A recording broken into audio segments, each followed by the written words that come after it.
shut that door, but not all the way. I need to get back in. Victor? Yes. Yeah, just shut it all, like close it all the way. Okay, can you hear the study testing room? Can you hear Red Rock? Yes, can you hear Red Rock? Great. Yes, I can. Thank you. I think you need to turn the camera off. Oh, I'm not sure today. Okay.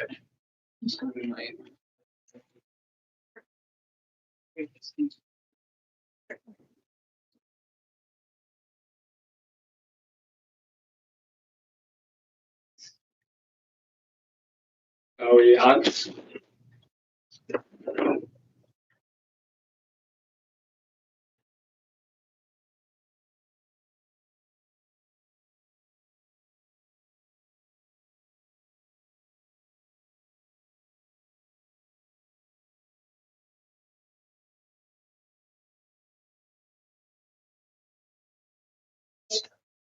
We're live. Okay. All right. Good evening, everyone. Welcome to the study session of Tiger City Council. We have two topics this evening for our study session. First is Tiger Home project update, and the second one is Downtown Reimagined project update. We'll start with the Tiger Home project update, and we'll have Associate Planner Gomez present this update. Great.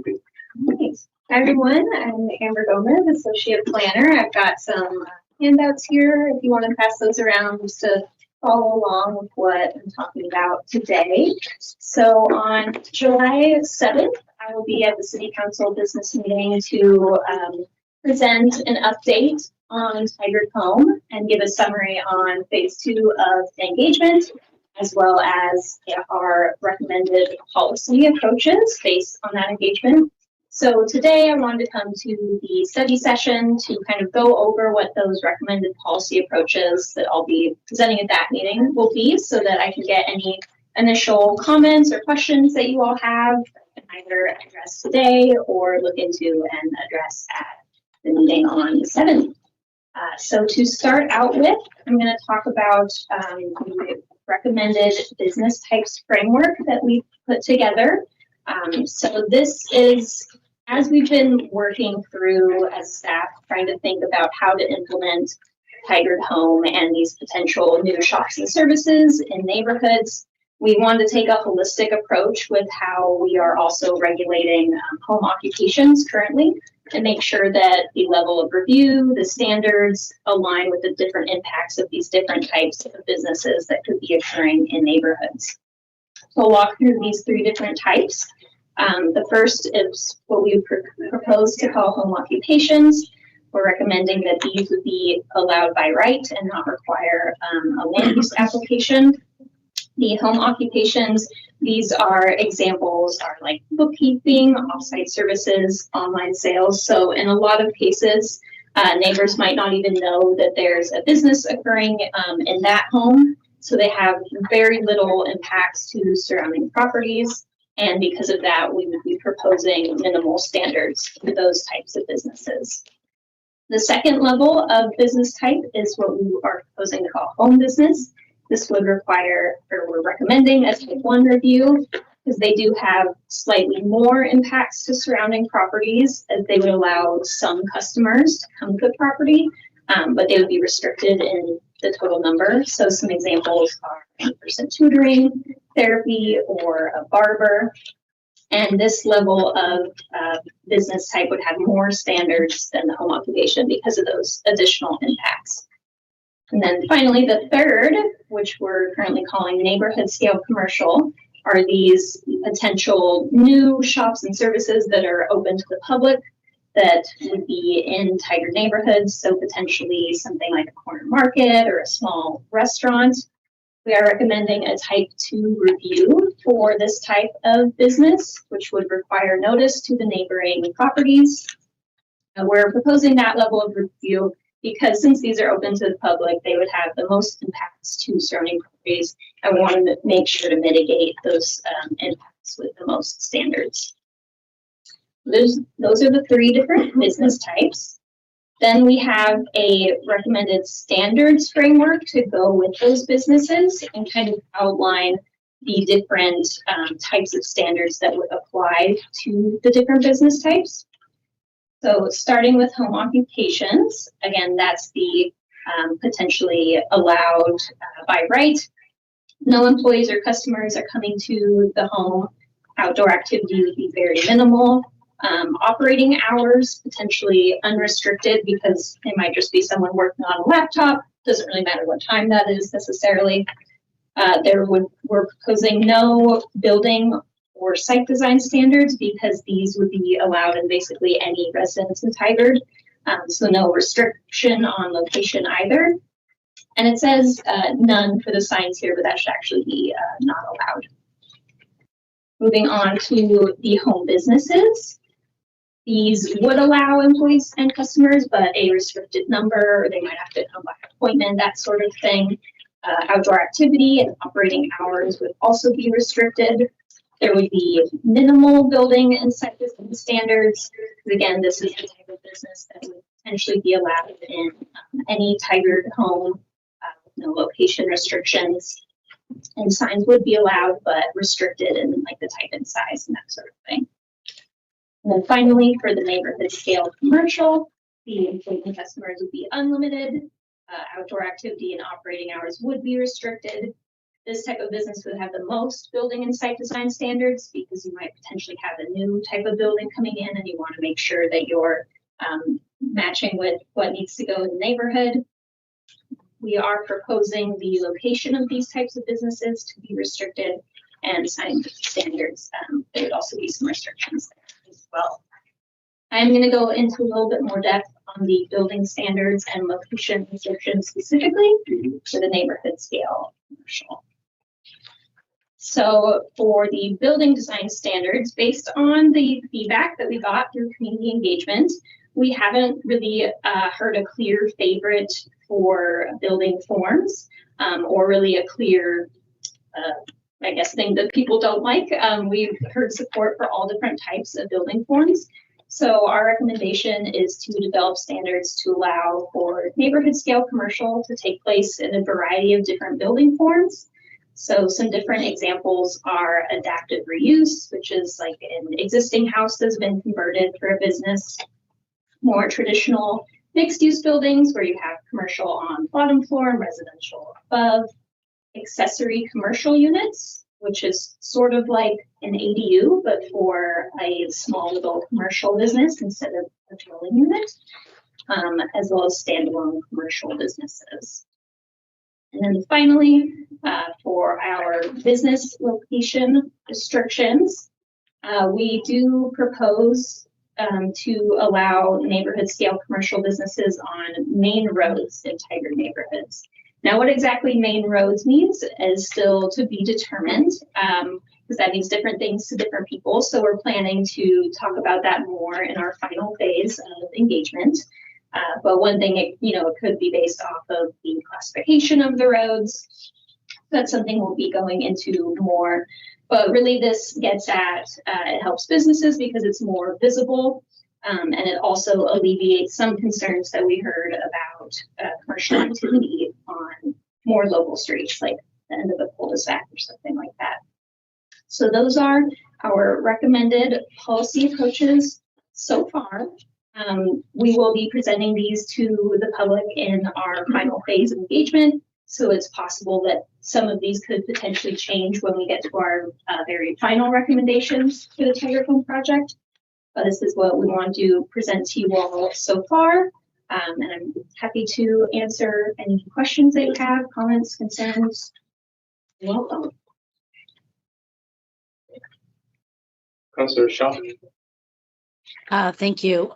Thank you so much for the update. Really appreciate it. On the questions regarding home business, you had to give an examples of tutoring, therapy, barber. Would also a gym be included in that? Like a home gym where you could have, and if so, is there a limit of how many folks can come to that home gym? Thank you. Yeah, I suppose you could have something like a personal trainer who maybe sees like a person at a time. But yeah, all the uses in the home business category would have some sort of limit on the number of people, whether that's like the number of people at one time or the limit of people in a day, or if that could be by appointment. That exact type of standard we're still getting at, but there would be some limits to the number of people. Great, thank you. One follow-up question. Are you going to use current standards? Because I know in a few different neighborhoods, there are some home gyms where they have 3 to 4 people going. Are you going to be using that metrics as opposed to developing new metrics? We will be looking at if those are still working well or if there are any changes that we want to make. We're kind of taking a full look at what we currently have for home occupations to see what still makes sense to keep, what doesn't make as much sense with the introduction of the neighborhood scale commercial. Great, thank you. Person. Thank you. If I remember right, it's been several months, but when Tiffany presented and we talked about what businesses we would not like to see in neighborhoods, and I remember getting a public comment about that as a follow-up to say, moving forward, you don't want certain, establishments and to try to prohibit that, but what about existing spaces where they are? And so I don't know if my question makes sense. I guess, is there a follow-up to that on what we're allowed to prohibit? Is that just moving forward versus any businesses that currently exist that neighbors aren't fond of, I guess, if that makes sense? Yeah, as far as if it was something we wouldn't want to keep moving forward, then the existing ones would likely be considered non-conforming. So we wouldn't have more businesses that are those types, but they'd still be able to exist on grading.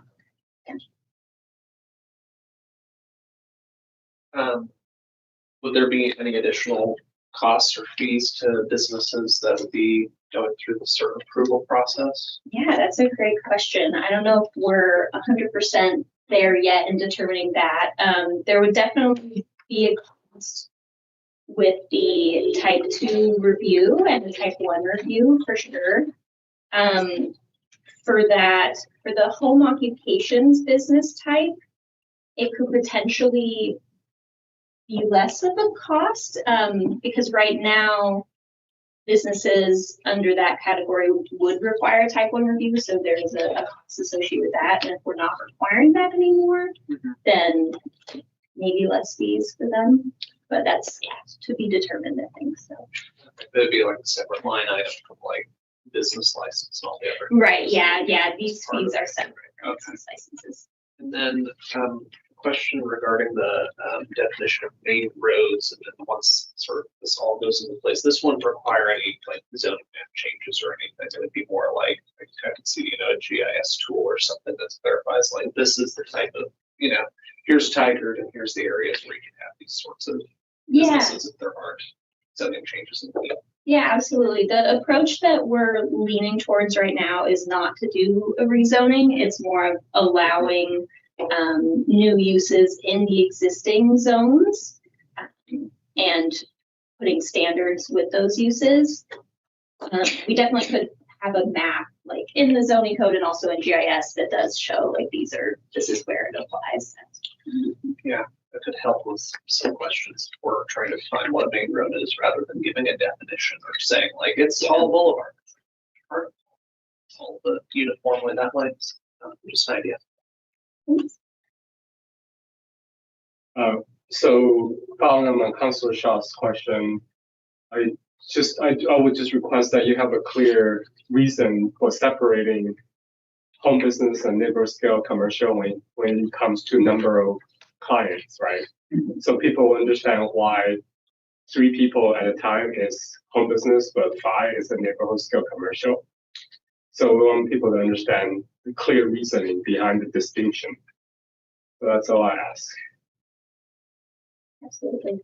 Any other comments or questions? All right. So, thank you so much. All right, thank you. All right. All right. So next we'll have presentation downtown reimagined project update and senior planner Shen will present this item.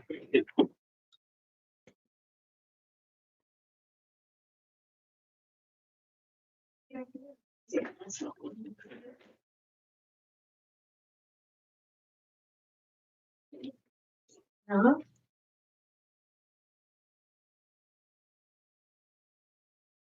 Nice to be here and have this opportunity to discuss and I'll compare the first proposal. The purpose is to prepare for the June 7th regular session where it will be presented during the regular business meeting. Where we will seek council's direction on going forward with preparing a what we call final proposal, which is still, there's still lots to do. It's not just turning this into a final proposal, or taking this and it becoming the final proposal. There's going to be a whole draft chapter for the planning statement based on this. So this is just a draft proposal. You've seen versions of it before, but now these are the nice new clean fancy maps. I just want to walk through with you to see what you want to understand more about, or what doesn't make sense, or if you want to understand the why behind it. And before I move on from there, I just also want to say we recently got for more information from the chamber. They're concerned. They raised their concern about that they don't feel that downtown businesses have been engaged enough to date. Wish they reached out to us, but they didn't. And so rather than addressing that now, because I want to spend the time with you to answer your questions and talk about your concerns, and we'll be bringing kind of a folder document that describes all the public engagement that was done before this phase of the project, as well as what has been done during this phase. So rest assured that we are always happy to share that information as part of the legislative process to kind of show the community what kind of feedback we've gotten. And of course, when we move into the legislative part of the process, which we're not there yet, that anybody's comments on the project will be part of the land use record, and they will be brought to all the public hearings on it. So with that said, you have the packet of what we're calling the draft proposal. It's just attachments 1 and 2 from the staff report that was submitted for the study session. I didn't print out attachments 3 and 4 because they were more informational and were addressing some previous questions that council had asked and wanted more information about. But I'm happy to, if you had questions about those other attachments, happy to go into more detail about that. But this is the substance of the proposal. It takes a look at not only the boundary of where a new plan district regulations would apply, regulating development in downtown Tigard, but then it goes into kind of the land use aspect of the proposal, which involves rezoning the Tigard Home project, and then it looks at the transportation network aspect.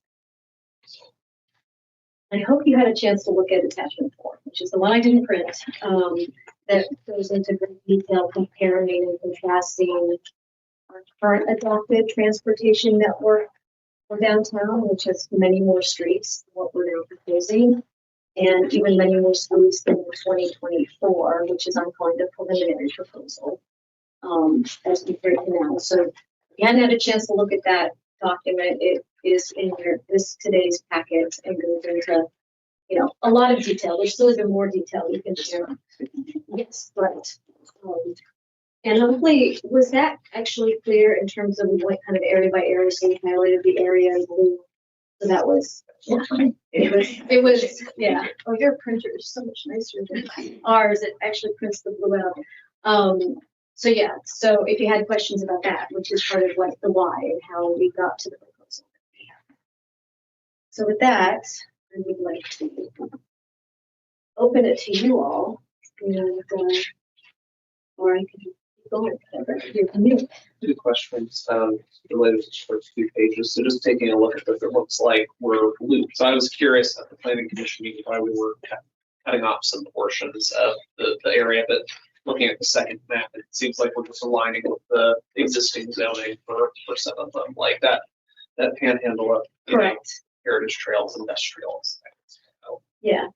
And the reason why we're kind of refining the edge of the current plan district boundary, primarily where it's just like little bits and pieces, bits and bobs, as they would say, is to align with current zoning and also to remove it where the zoning development standards are sufficient to regulate it. So like there's one property, for example, I would say southwest on Pacific Highway. It's a single property that is more like its neighbors outside of downtown than it is like downtown. And the idea is that the mixed use commercial zone that is in, those standards are sufficient to regulate it appropriately. It doesn't need to be in the plan district where additional / different standards would apply. And that's also kind of true for, I always just thought this little blip up here was like, why is this little bit of Tiger Heritage Trail, not the rest of it, just this little blip, not the part, anyway. It was just a boundary that was drawn at some point in time. I'm sure there was a reason, maybe it was about the grant funding we got, if we got grant funding for that portion of the trail. But we don't need to regulate the trail with building development standards. So it's like, just why include it? So those are the reasons for removing some of like a couple parcels. And then the reason for adding the big giant section, partly it's to include the Tigard Library and the Senior Center, which is just a big part of kind of the civic services that we provide. And even though it's across the street, we feel like it should be part of downtown.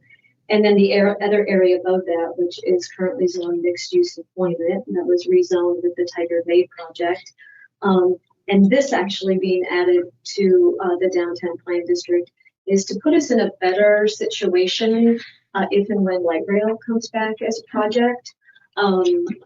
Its previous zoning didn't help us, which is not to say that the current zoning, it's not the end all and be all, but it might give us better leverage if that project came back to apply some design standards, whereas before we kind of had nothing. And then sort of a request, I guess, is I'd love to just get a map that overlays these boundaries relative to district boundaries, just because that was a point of comparison that came to mind. To sort of understand that overlay.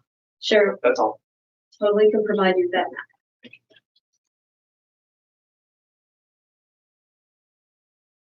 Anybody else? Any questions? So last time I remember when we talked about this, there was some concern about the building height. So can you just briefly describe what has changed and what has been done to address the concern? Yeah, absolutely. So 2 years ago, when we wrapped up what I'm now going to call the second phase of the project, just for clarification. So, and this was attachment 3 in the packet. What you think called phase 1 of this project was the downtown visioning that happened back in 2020. Phase 2 was what we're calling the policy updates, which updated our comprehensive plan, and now we're calling phase 3 the development code updates or the policy implementation. And for the phase 2 for 2024, and this is somewhat simplistic, but it was still close enough to the light rail project. And there was the hope, the expectation that light rail would happen. And so there would be 4 new stations, still on the wall. She's at 5 new stations in Tigard. 2, one was at the Pacific Highway, right above the Tigard Triangle. One was in the Triangle, and one was downtown Tigard, southeast of Hall Boulevard. And the idea at the time was that light rail station and the transit-oriented development that was envisioned around it, that we spent a lot of time working on, would necessitate even more density there. And so the preliminary proposal from 2024 had the building heights there, and honestly now I can't remember, I think it was 12 stories. Right. And it also had a similar approach to the Hall Boulevard and Pacific Highway intersection because it's such a Pacific Highway is so commercial to begin with, that it felt like that would actually kind of Tiger really growing up, if like this area is gonna go, it's kind of like also making it a gateway into downtown, because there's still a thing about not many people going like, where is downtown? And the highway drove through at one point, and Main Street is lower than Pacific Highway. But in relooking at that, you know, now a couple of years later, where light rail is on permanent hold, that certainly the higher buildings, the transit-oriented development that was envisioned around the station area just doesn't seem like the approach to take. And similarly, just along Pacific Highway, without something like that to really trigger the market investment in this area, we just don't see it.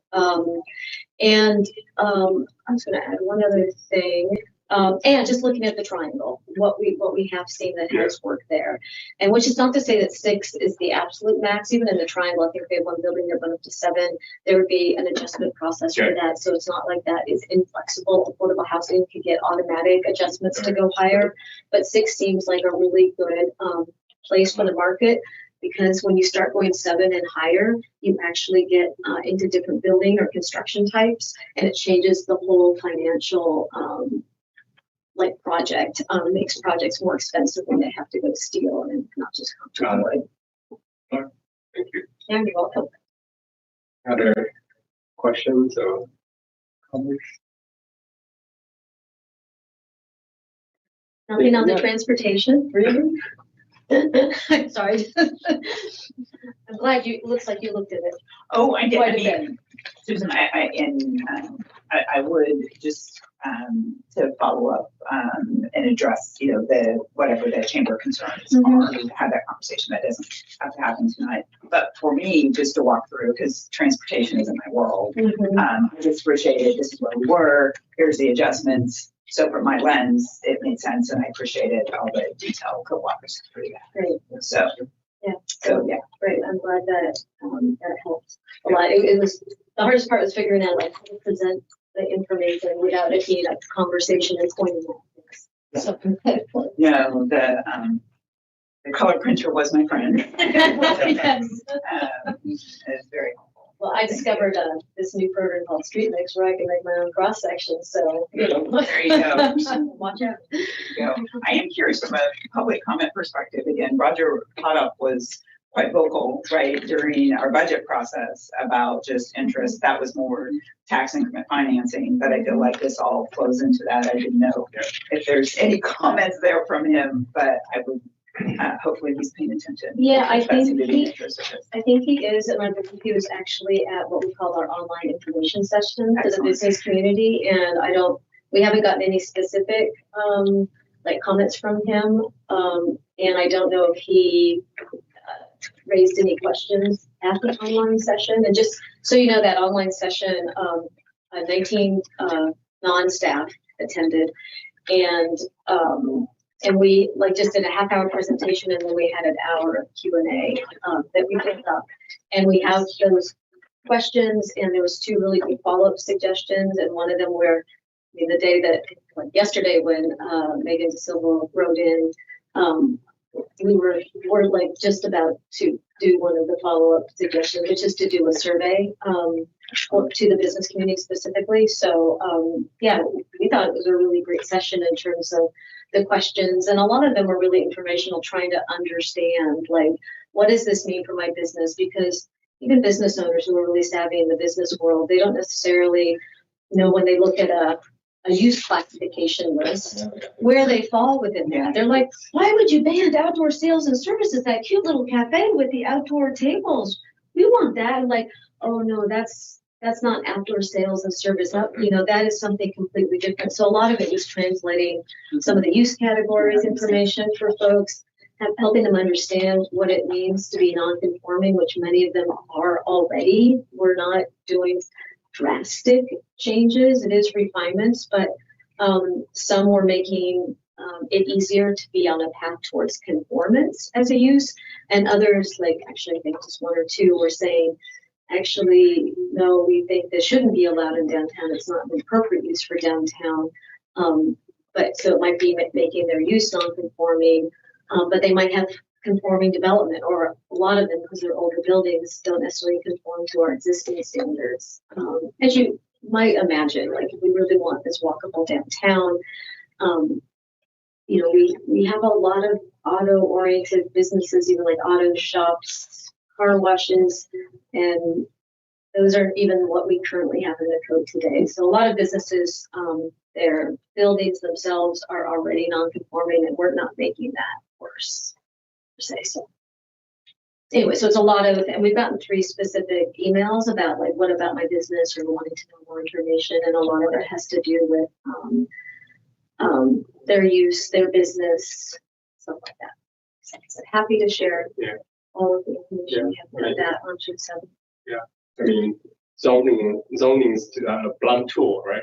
It's part of the big puzzle. So, and our new economic development strategy plan mentioned business outreach and education, focus on that. So that's another piece of the puzzle that we can focus on, and also attracting private development. So and helping people understand what is possible, because a lot is possible. So. All right. So. Anything else? All right. Thank you. Thank you, Suzanne. Thank you so much. All right. Have a good All rest right. of your day. Thank you. You too. All right. So we're in recess until the council meeting at 6:30. Thank you. You have a bit of a cold. I'm allergy. I'm sticking with that story. I'm sticking. That's my story. I'm sticking with it. That's hard too. So.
Everyone, so good evening. I will call this Tiger City Council and Local Contract Review Board meeting to order.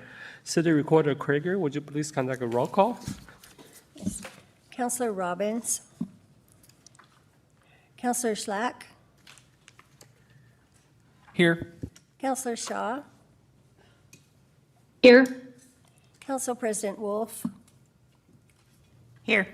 Counselor Anderson. Here. Counselor Gudusi. Present.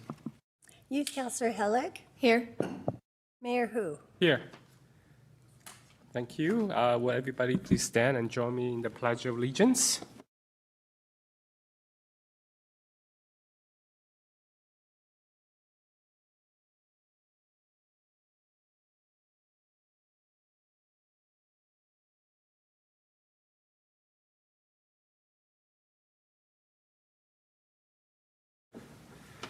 All right, city team and council member, do you have any non-agenda items? All right, seeing none, let's move on to the next item, which is proclamation and recognition. And this evening, we will have a resolution recognize Youth Councilor Helix for his service. And I'm going to read the resolution, and then I will entertain a motion afterwards. Whereas Asher Helix's terms of service will end June 30th, 2026, completing 1 year of exceptional service to the City of Tiger, Oregon as our Youth City Councilor. And whereas Youth Councilor Helix has earned the admiration of his fellow council members and city team members who have shared the following. Quote 1, Asher has represented Tiger's youth with sincerity and professionalism and have appreciated his willingness to serve, participate in council meetings, and be part of the city's decision-making process. His service has helped ensure that youth voices are included in our civic conversations, and I'm grateful for the time and energy he has given to the council and the community. And that's from me. And Councilor Shaw, do you have access to the resolution in front of you? Mayor, I do not have Okay, access. I will read it. That's fine. I will read it for you. I appreciate it. Thank you. Youth Councilor Hellick, I truly appreciate your attendance and commitment to showing up each and every week. Showing up matters, and you did that consistently. As you grow into your next opportunity, remember Yoda's wisdom. Do or do not. There's no try. You've taken this first step by being there. Now the next chapter is yours to own fully. You have so much potential. Link to it. And that was from Councilor Shaw. And Council President Wolf, do you want to read your quote? I'd be happy to. Council has been fortunate to have Asher as our 25-26 youth counselor. Asher comes to our meetings prepared and always asks thoughtful questions, and I would say passionate questions as well. I have appreciated the perspective that Asher brings to our conversations. Yeah, and then I don't see Alex here, but so I'll read on her behalf. Asher has been a consistent, involved, and passionate council liaison to Tiger Youth Advisory Council, TIAC, for the last year. His commitment to equity, youth voice, and the democratic process is evident, as is his authentic connection to community building. His contributions to the city as youth councilor will be missed, but he will no doubt continue to play an active role as a conscientious and engaged member of the wider community. Whereas during his term, Youth Councilor Hellick actively participated in numerous council meetings, workshops, and community events, demonstrating a strong commitment to civic engagement and public service.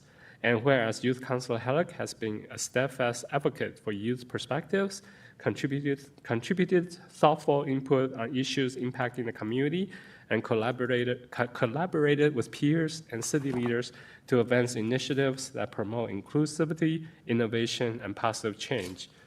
And now thereof be resolved by the City Council that the Tiger City Council and City team may hereby commend Asher Hellick for his valuable contribution to the city as Tiger Youth Councilor.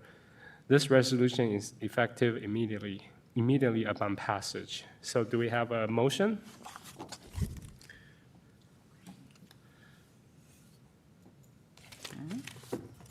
I move to approve resolution number 2623, a resolution thanking Asher Hellick for his service as Tiger's Youth Counselor 2025 through 26. I'll second the motion. Thank you. Is there any further discussion? All right, those in favor say aye. Aye. Those opposed say nay.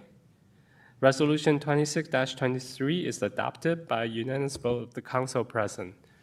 Congratulations. All right, so we have some flowers and gift for you. So let's have a group photo, just to commemorate this occasion.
All right, let's move on to public comments. Public comment period provides an opportunity for members of the public to address the city council. While it's not a dialogue, either I or staff will follow up to address the issues brought forth in these comments. The calling number is 503-966-4101, and those wishing to comment should call now to get into the queue. Anyone present wanting to comment should sign up on the public comment form at the front of the room. All right, first item is written comment. 7 comments were received regarding the library budget, social services coordinator position in the library, concern relate to homeless activities near Garden Park Place, group home requirements and resident interaction, Juneteenth, and the Downtown Reimagine project, and public engagement. All right, so let's move on to in person. We have no one sign up. So let's move on to phone or video. Mr. Wold, are there any callers in the queue for phone or video testimony? Mayor, there are no callers in the queue, no requests for video comment. All right, thank you, Mr. Wold. And let's move on to city manager report. Acting City Manager Rager will provide a brief report. Good evening. Good evening, Mr. Mayor and Council. The One Big Fourth celebration this year co-hosted by the cities of Tigard and King City. It's set to deliver a spectacular full day of family-friendly events on July 4th. We invite our entire community to join the festivities. The celebration kicks off with the Walk and Roll Parade and Festival in King City from 10 a.m. to 1 p.m. And following that will be the very popular Middle of Millen Drive Parade at 4 p.m. And this all leads up to the main event at Tigard High School from 6 p.m. to 10 p.m. And during that time, there will be live music, local food trucks, and other vendors. And then, of course, the return of what should be a fantastic fireworks display at approximately 10 p.m. As we look forward to this day of celebration, we also remind the community to help our local police and fire departments by respecting Tigard's strict fire safety rules. All personal fireworks, including legal Oregon consumer fireworks, and anything that flies, explodes, or travels more than 6 feet on the ground are strictly prohibited within the city. We hope to see you all at One Big Fourth. It's just a great opportunity for neighbors to connect and celebrate safely together. Thank you. Thank you, Acting City Manager Rager. Any question or comments? And of course, this weekend is the Balloon Festival. I look forward to participating in a couple of events, including the 5K fun run. So I'm looking forward to that. All right, so let's move on to the next item on agenda, which is Chief Tigard Police Department report. And we will have our Chief of Police, McDonald, to present the report. Good evening, Chief.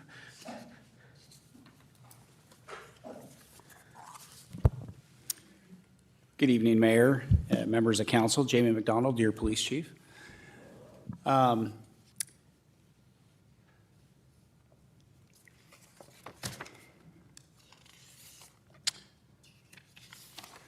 tonight will be my last city council meeting. And if it's okay, I'd like to depart from our normal report. There isn't really anything remarkable in this month's dashboard. You should have all gotten the statistics. The one thing I do want to note is that our calls for service continue to pace above last year, which, as a reminder, was our busiest year on record, and we're about 10% ahead of last year at this point for dispatch calls for service. What I wanted to do is first talk about the great department that you have. So the picture that you see up there is from our 2024 open house.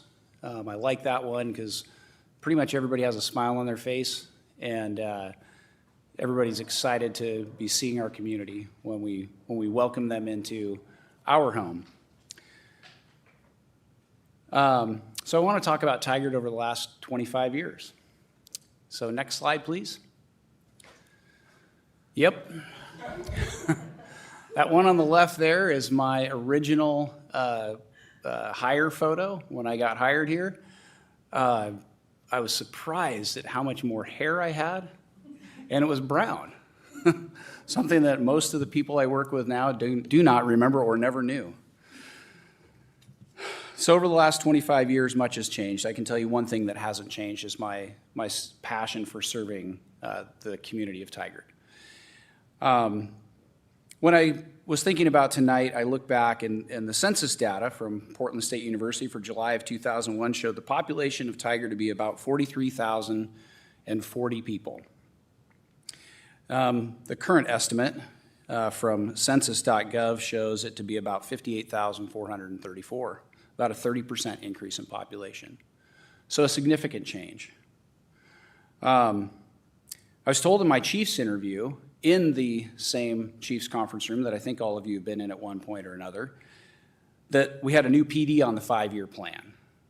Now, I've been careful not to say that during my time as chief, although we have come the closest that we ever had with the most recent bond effort. And I'm confident that we'll continue to work towards that. September 11th happened while I was at the police academy. That changed our country forever, and it changed policing at that moment for the entirety of my career. Some things good, some things probably not so good. The types of calls that we service, the complexities of those calls have continued to evolve.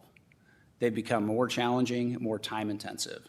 Things that maybe law enforcement wasn't expected to do 25 years ago, we now are expected to do. 21st century policing, COVID, George Floyd, police reform, all of these things have changed, transformed, and made better the profession of policing. During my time, I've been able to serve as a school resource officer, commercial crimes unit supervisor, as a founding member of the Tigard Police Honor Guard, which incidentally was formed in 2003 by our Chief Dickinson at the time, to serve at the funeral of former Mayor Jim Griffith, who passed away while in office. I've also had an opportunity to serve in many different leadership roles in the organization. I'm the first chief to have been promoted all the way through the ranks, to start as an officer and to come through and finally finish as chief. If there's one thing I've learned during this career is we never know when we're making an impact. Last night I presented at the school board talking about the school resource officer program. And one of the SROs from Tualatin brought in a picture, a painting that had been done by one of the graduating seniors. And it depicted what she felt was one of the biggest impacts that she had had during her time at Tualatin High School. That was the instruction for the assignment. And so he was given a painting from her. And I want to give a story of the impact that when you never really know what the difference is you're making. So when I was at SRO, and I'll leave the student's name out of this, I had a young man at the high school who was constantly getting in trouble. his cards were stacked against him, there's no doubt about it. The environment that he lived in, the people that he spent time with, it added up to a lot of really negative things. But true to what our SROs are, they spend time with all the students and give as much effort to all of them as they would to any student. A few years ago, this is before I was the chief, I happened to be in the office. It was a weeknight evening. I don't remember why I was here, but our records staff called and said, "Hey, Commander, there's somebody here in the lobby that would like to talk to you." I'm like, all right. I go out to the lobby and I see this young man. I recognized him immediately. I knew who he was.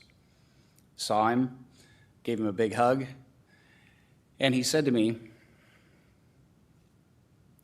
"I wanted you to meet my family." He was there with his beautiful wife, his 2 lovely little girls, and his wife asked if she could give me a hug. And when she did, she whispered in my ear, "Thank you." I had no idea. You know, he was like every other student. But the impact that I had, apparently unknowingly, was enough that he had come several times to the office looking for me, wanting to introduce me to his family. His mom still lives here in town. They live in Salem. He works for a construction company and sounds like he's doing very well. But you never really know when you're making a difference. So almost 25 years ago to the day, I started my career here at the police department. I never would have imagined where it would lead me, certainly not to be your chief. Although an academy classmate reminded me not that long ago that apparently I was voted most likely to become chief out of my police academy class, clearly others saw things I didn't see. As I move to the next chapter in my life, the department is in great hands. We are developing leaders internally, we're investing in their professional development, and we're hiring the best of the best. I am humbled to have been trusted to run this police department, and it's been an honor to serve here as a police officer in this community. I want to say thank you. Thank you for supporting the police department, for believing in me, for trusting the safety of your community to the men and women of the Tigard Police Department.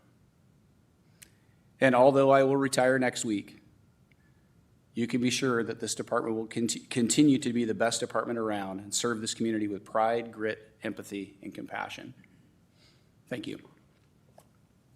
Thank you, Chief. And please stay there because we have a resolution for you. So next, up is resolution honoring and commending Police Chief McDonald and his retirement from the Tigard Police Department. And I will read the resolution. Whereas Jamie McDonald joined the Tigard Police Department in 2001 as a patrol officer, answering a calling to service his community after several years in private businesses, and over the course of 25 years of dedicated service, demonstrated an unwavering commitment to the safety and well-being of the residents of Tigard. And whereas Chief McDonald steadily rose through every level of the department, a distinction that makes him the first officer in the history of the Tigard Police Department to advance from patrol officer to chief of police, earning promotion to sergeant in 2010, lieutenant in 2014, and commander in 2016 before being named interim chief of police in January 2024 and appointed chief of police in June 2024. And whereas throughout his career, Chief McDonald served the department in a remarkable breadth of roles, including as school resource officer, field training officer, firearms instructor, patrol sergeant, commercial crime unit supervisor, patrol lieutenant, and division commander for both the operations and services divisions, and was a founding member of the Tigard Police Honor Guard. And whereas Chief McDonald earned a Bachelor of Science in Geography and Regional Planning from Eastern Oregon University, holds an executive certification from the Department of Public Safety Standards and Training, and is a graduate of the 266th session of the FBI National Academy, serving as a past president of the Oregon chapter of the FBI National Academy Associates. And whereas Chief McDonald has been an active leader in both the Oregon Association of Chiefs of Police and the International Association of Chiefs of Police, elevating the Tiger Police Department's standing and relationship across the law enforcement community.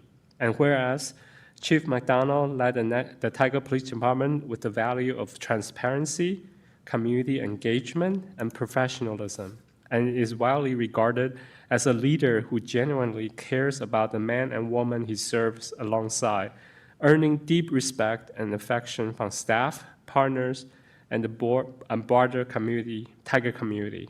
And whereas Chief McDonald is known not only for his professional excellence, but for his warmth as a person, a gifted storyteller, a devoted family man, and a proud companion to his many golden retrievers, whose presence made the Tiger Police Department a better, more human place.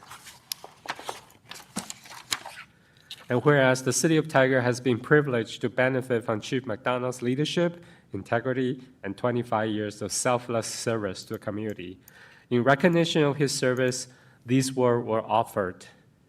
Would you like to?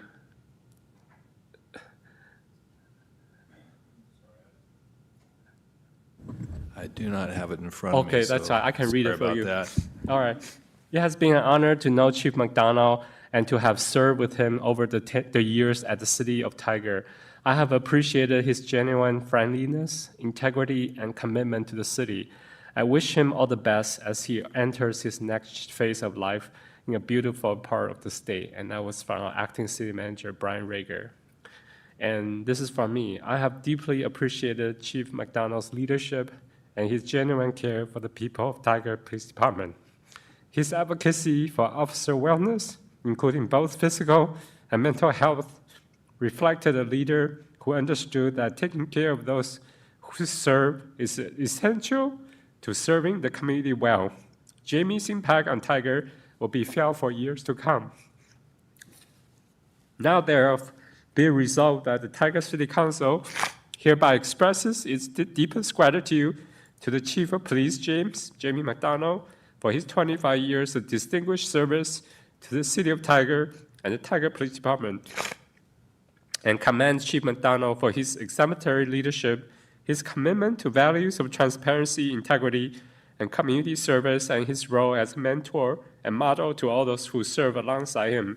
And be further resolved that the City Council extend its warmest wishes to Chief McDonald, his family, and his golden retrievers as he begins his well-earned next chapter, and declare that Jamie McDonald's legacy of service will long be remembered and honored in the City of Tiger. All right, now entertain a motion. Mayor, I move to approve resolution number 26-24, a resolution honoring and commending Chief of Police James McDonald on his retirement from the Tigard Police Department. I second the I'll motion. second the motion. Wow, lots of seconds. Is there any further discussion? Go ahead, Council President Wolf. Chief, I just wanted to say thank you as well. And, you know, at a time, I just think that your leadership here in the city and in our schools and just throughout the department will just sustain, I think, future leaders. And I just wanted to share at a time, at the time I was school board chair, and SROs were a big conversation in districts, and whether that was the smart thing to do for students. And while Tiger Tualatin had a lengthy community-based conversation, that purpose and the value was clear. And it is because of leaders like you, and then you walked your talk years before, that makes an indelible mark on all students. So just from the bottom of my heart, thank you.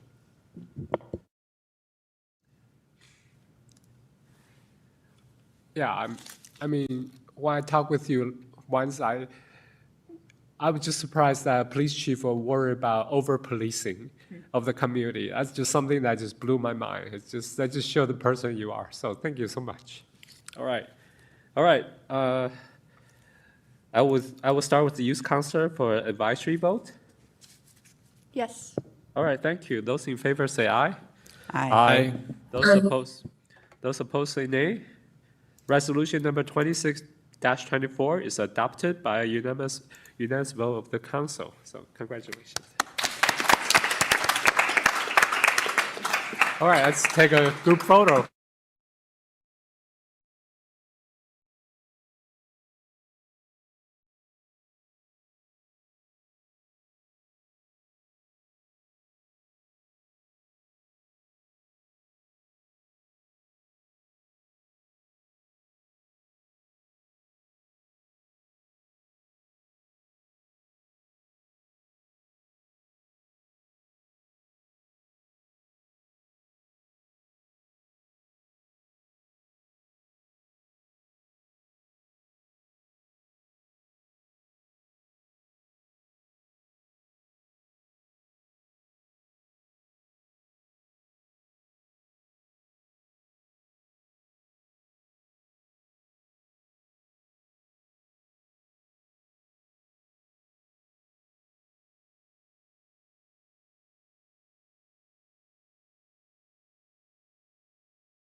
All right, let's move on to other city business. All right, the next item on the agenda is consent agenda. And tonight we have a long list of items. So I'm going to read them out loud and we'll have time for questions. The consent agenda is used for routine items, including approval of meeting minutes, contracts, or intergovernmental agreements. Information on each item is available on the city's website in the packet for this meeting. These items may be entered in one motion without separate discussion. Council member may request that an item be removed by motion for discussion and separate action. Tonight we have several contracts, intergovernmental agreements or amendments, and a property purchase on the consent agenda.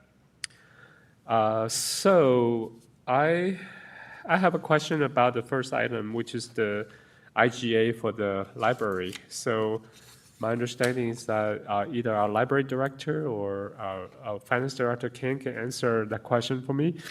So I just would like staff to describe the negotiation process for the IGA, including the feedback Tiger and other partner library provided, and whether the final agreement addressed all the Tiger's concerns.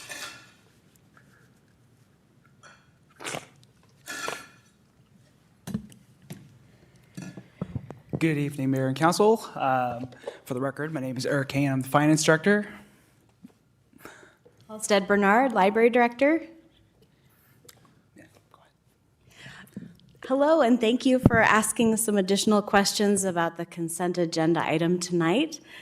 I just wanted to go over some of the background and how we got to where we are tonight. So since March of 2024, staff from 12 member libraries across Washington County municipalities and nonprofit organizations have participated in a collaborative process to revise both the cooperative's funding model and the governance structure. From Tigard, participants have included myself. I've been to every meeting, in addition to a member from city management. Currently, that member is Eric Kang, our finance director. And we have ensured Tigard representation and participation in every single meeting. And we have briefed you all at key milestones in this process. So it's true, the IGAs do not have everything that we want and everything that we gave feedback on. But we have given that feedback and we have reached reasonable consensus among the 12 member libraries and WCCLS. So approving this IGA, approving the IGAs, plural, is necessary to ensure that library services are protected for Tigard residents. Thank you. Any other questions for staff? Go ahead, Council President Wolf. Not at the library. Okay, any questions or comments from the library? So it's fair to say that you are recommend approval, not because the agreement is perfect, but because approving it's necessary to protect library services for Tiger residents while we continue to advocating for improvements. Yes, that is what we recommend. Okay, thank you. And Councillor Schlack, do you have comments or? Yeah, just a comment regarding this, considering the series of public comments we received over the last several weeks as part of the budget process. I respect the fact that this council unanimously endorsed Measure 34345 and that 60% of Tigard voters who voted in the November 2025 election supported that measure. And approving this IGA tonight continues that support for Tigard Library and Washington County Libraries as a region. So I'll be supporting it tonight. Okay, so thank you so much, Library Director and Finance Director, for your answering questions, for your advocacy for Tiger. All right, so Council President Wolf, you have questions on other items. Please go ahead. And it'll actually end up being more of a comment. I just wanted to note, wanted to welcome Forest Grove Assistant City Manager Azal here, but also to just take note of the intergovernment agreement with the City of Forest Grove, and just to take a second to celebrate that we have a lot of IGAs, often with the state or the county, but to create an opportunity where we can assist Forest Grove in saving money, we can generate revenue for Tigard. I think that's outstanding, and I just wanted to applaud the team for being creative and innovative to do this for both cities. So I just wanted to do a shout out and say thank you. Yeah, I agree. Councilor Guzzi, you have a question about one item? I do, thank you, Mayor. The IGA with Washington County for maintenance of Roy Rogers Road. I had some clarifying questions. So I see Joel coming up.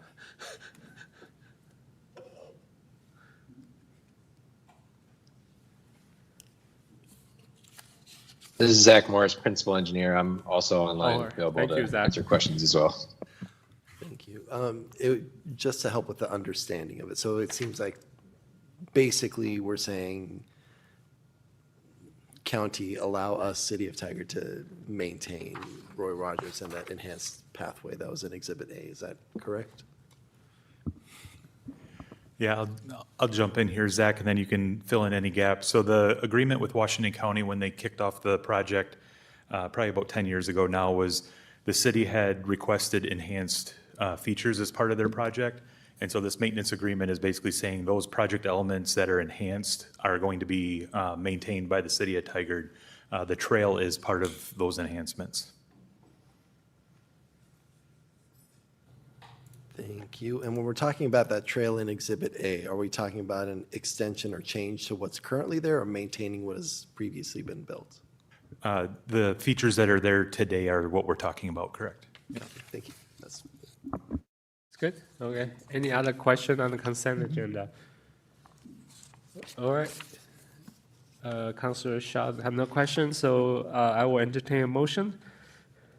Mayor, I move to approve the consent agenda. Second. Thank you. Any further discussion? Those in favor say aye. Aye. Opposed say nay. The consent agenda is adopted by a unanimous vote of the council. Thank you. All right, let's move on to the next item on the agenda, which is consider participation as a joint entitlement with the Washington County's Community Development Block Grant, CDBG Consortium. And we have our housing planner, Miller, to provide staff report. Good evening.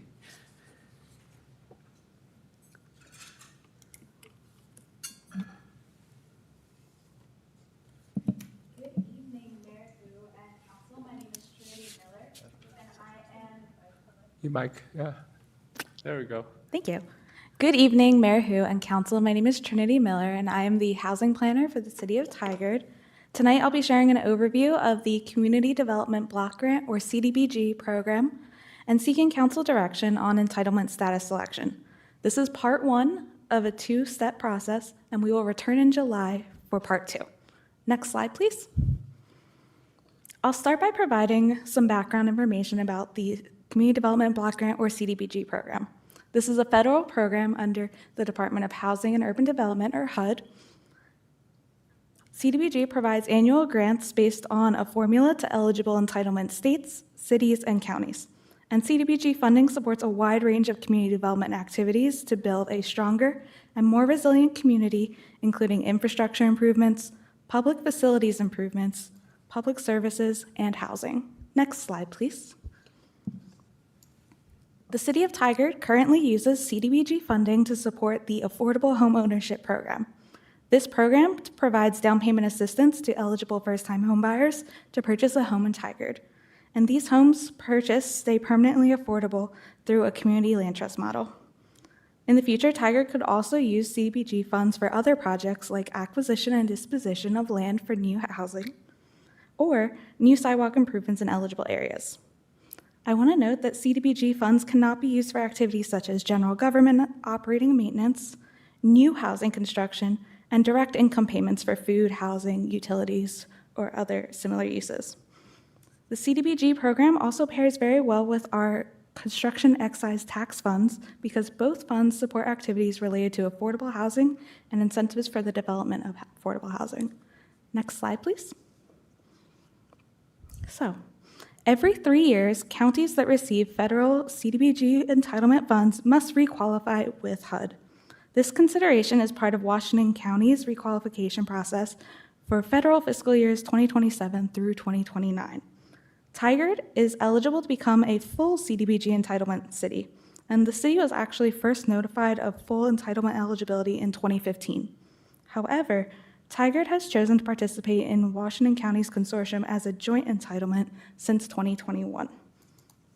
Tigard can reconsider its participation options every 3 years during the 3-year CDBG cycle, and our current joint entitlement agreement includes the upcoming fiscal year of 2026. So tonight, we're seeking direction from Council for entitlement status election for the next 3-year cycle starting in fiscal year 2027. Next slide, please. So next, we'll review the 3 participation options for consideration. Tigard could either elect full entitlement, no entitlement, or joint entitlement. Next slide, please. Full entitlement. The city could become a full entitlement grantee and leave the county consortium. If Tigard elects to become a full entitlement city, Tigard would receive the full allocation under the federal formula. The city would not sign the IGA with the county, and city staff would be responsible for all of the federal program compliance and reporting, which the county currently manages. As a full entitlement, the city would no longer participate in the Policy Advisory Board. However, the city would be eligible for some programs based on entitlement status. The expected staffing impact of full entitlement is high, and the budget impact is also high. Staff does not recommend that the city elect full entitlement status for the next 3-year cycle. The city may want to further explore the impacts of becoming a full entitlement city through the housing planning work. Next slide, please. Tigard can also opt out of receiving an individual CDBG entitlement annually and join the consortium. In this scenario, the city would sign an IGA with the county to remain in the consortium and continue to participate on the Policy Advisory Board, making recommendations on policy and competitive grant awards. The city would be required or must compete for CDBG grant funds in this model. The county would be responsible for federal program compliance, and if opting out, the city would also be ineligible for programs based on entitlement status. For example, the CARES Act of 2020 included about $5 billion in supplemental funding for the CDBG program. Of that amount, $2 billion was distributed to entitlement jurisdictions. Tigard was not an entitlement city or joint entitlement during the 2020 allocation. So, Tigard did not receive any direct supplemental CDBG funding from the CARES Act. The expected staffing impact of this election is medium and the budget impact is high. Staff does not recommend that the city elect no entitlement status. Next slide, please. And finally, Tigard can elect to continue to participate in Washington County CDBG Consortium as a joint entitlement. As a joint entitlement, the allocation for the city and the county are announced separately. The city signs an IGA and operating agreement to remain in the consortium, which would be a future council item. The county is responsible for federal program compliance. As a joint entitlement, Tigard will be eligible for some programs based on entitlement status or one-time supplemental emergency and disaster relief allocations. For example, as a joint entitlement, the city would be eligible to participate in HUD's Section 108 loan program, which further leverages CDBG funds. And as a joint entitlement, Tigard would have the opportunity to receive direct allocation for emergency and disaster relief measures in the future if that were to occur. The anticipated staffing impact of participating as a joint entitlement is low. Managing the CDBG program is included in the current housing planner work plan. Additionally, the budget impact is low. Staff recommends the city elect joint entitlement participation for fiscal years 2027 through 2029. This recommendation is based on the strategies presented in the city's affordable housing plan, success using the CDBG program, and consultation with county staff. Next slide, please. Participation as a joint entitlement will continue the successful agreement that's been in place since 2021. I'd also like to highlight that as we work on our housing plan's housing production strategy, we will identify actions that will increase the likelihood that needed housing is built. CDBG funding can be considered as one of the many funding sources available for some potential housing production strategy actions. Additionally, during housing plan work, we can further evaluate the impacts of full entitlement status. Next slide, please. Next, I'd like to give a preliminary review of the current operating agreement. We will be coming back in July to take action on this. The current operating agreement allows the city to retain a seat on the Policy Advisory Board. It also results in a split of the city's allocation to various countywide programs, which reduces the total amount of CDBG funds available each year to the city. Under the current agreement, the city retains 50% of its entitlement received annually, and the remaining 50% stays with the county to support administrative costs, countywide public service programs, and public facility and infrastructure projects. Under this agreement, countywide public services continue in the same manner as if the city remained fully in the consortium. And additionally, the city may carry over half of its entitlement to the following year. Next slide, please. A new intergovernmental agreement, or IGA, will be executed for fiscal year 2027, and this IGA will reflect federal changes and consolidate some prior amendments. We've been working closely with the county to identify other things that we could change in the agreement so we make the best use of our CDBG allocation. So some possible things to note are, with the changes, the city would still retain a seat on the Policy Advisory Board. However, we can request a larger portion of the allocation at 65%, with the remaining 35% of the city's allocation still contributed to the county for administrative costs and countywide public services. We're also interested in bundling our allocation during year 2 of the 3-year cycle so we can have a more impactful one-time spend of CDBG funds. We would still receive the same amount of CDBG funds over the 3-year cycle. The funding would just all be allocated in 1 year. Bundling the allocation will also reduce the city's operational burden by consolidating efforts into a larger project. Again, action or amendments to the IGA is not requested tonight. Instead, we're highlighting possible changes that we've identified while working with the county that maximize the impact of CDBG in Tigard. I'd like to hear council's feedback if there's interest in these changes to the IGA. So my next slide, please. I have 2 questions. Based on the information shared during this presentation, we are seeking council direction on the following questions. First, does council concur with the recommendation to continue to participate in the Washington County CDBG Consortium as a joint entitlement? And second, does council concur with the recommendation to change the operating agreement or explore changes to it? Thank you. Friendly. I see Councilor Shaw raise her hand, so please go ahead, Councilor Shaw.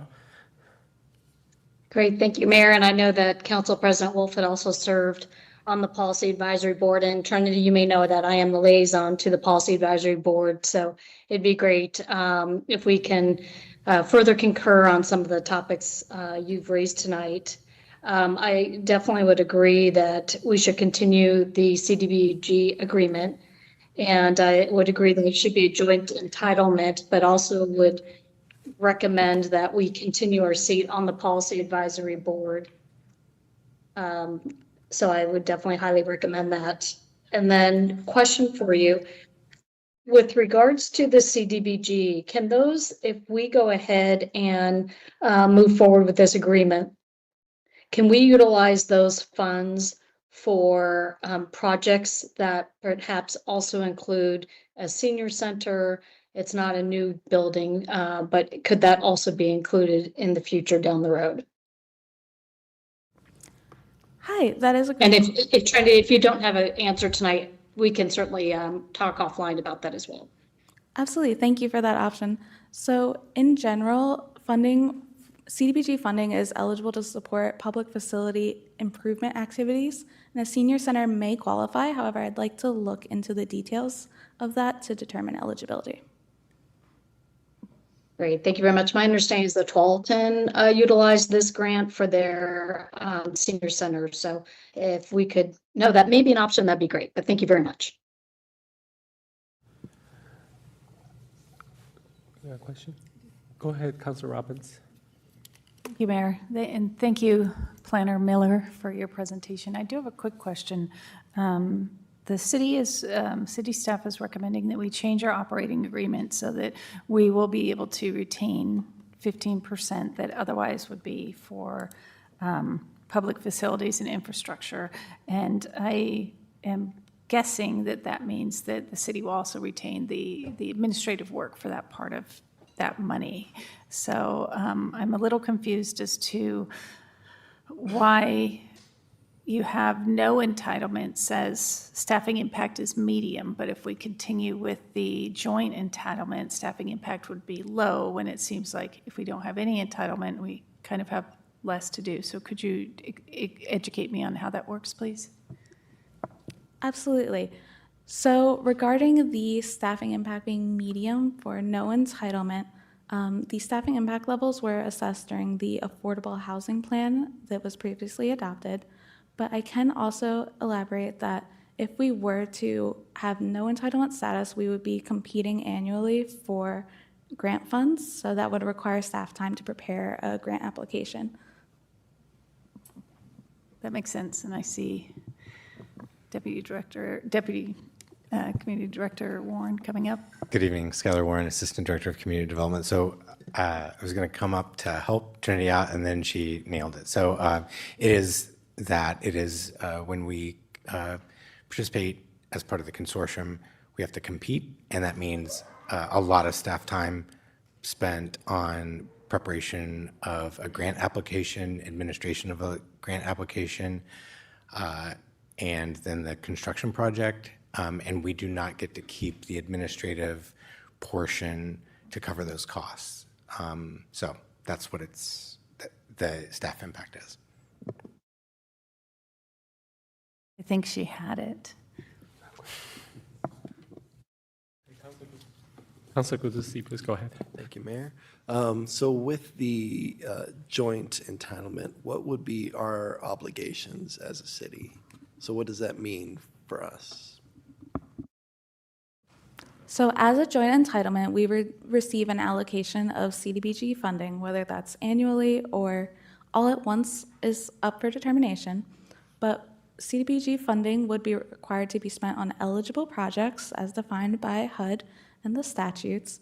And furthermore, those CDBG funds would have to be expended in a timely manner per the CDBG timeliness guidelines. And we would be required to submit reporting to the county, who then submits that reporting to HUD as well. Councilor Schlack.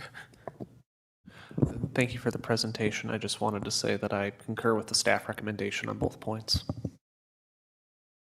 Councilperson Wolf. Thank you, Mayor, and thank you, Tony, for the presentation. So what is the likelihood, because I didn't realize that you could renegotiate what the funding stream looks like. So feel optimistic that that's just something that we'll be able to do and come forward with a recommended strategy.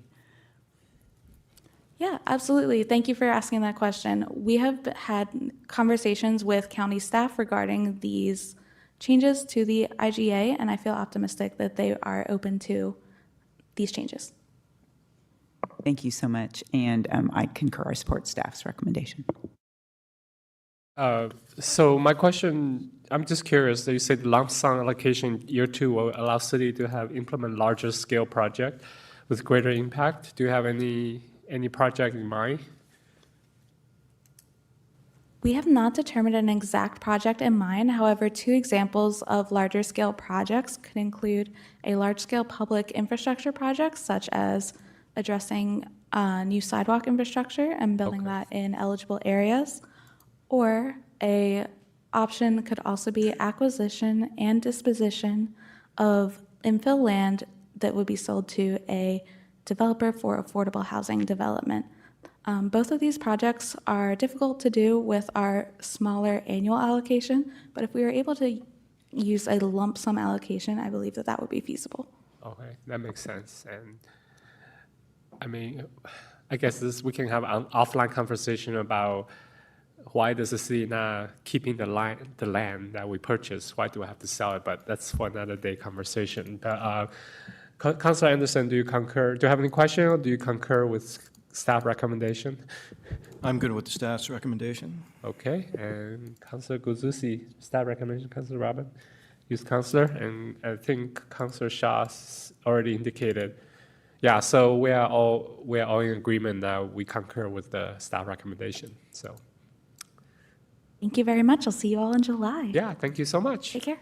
All right, so let's move on to the next item on the agenda, which is Universal Plaza water feature update. So I requested the item to be on tonight's agenda because I've been seeing community member having questions about it.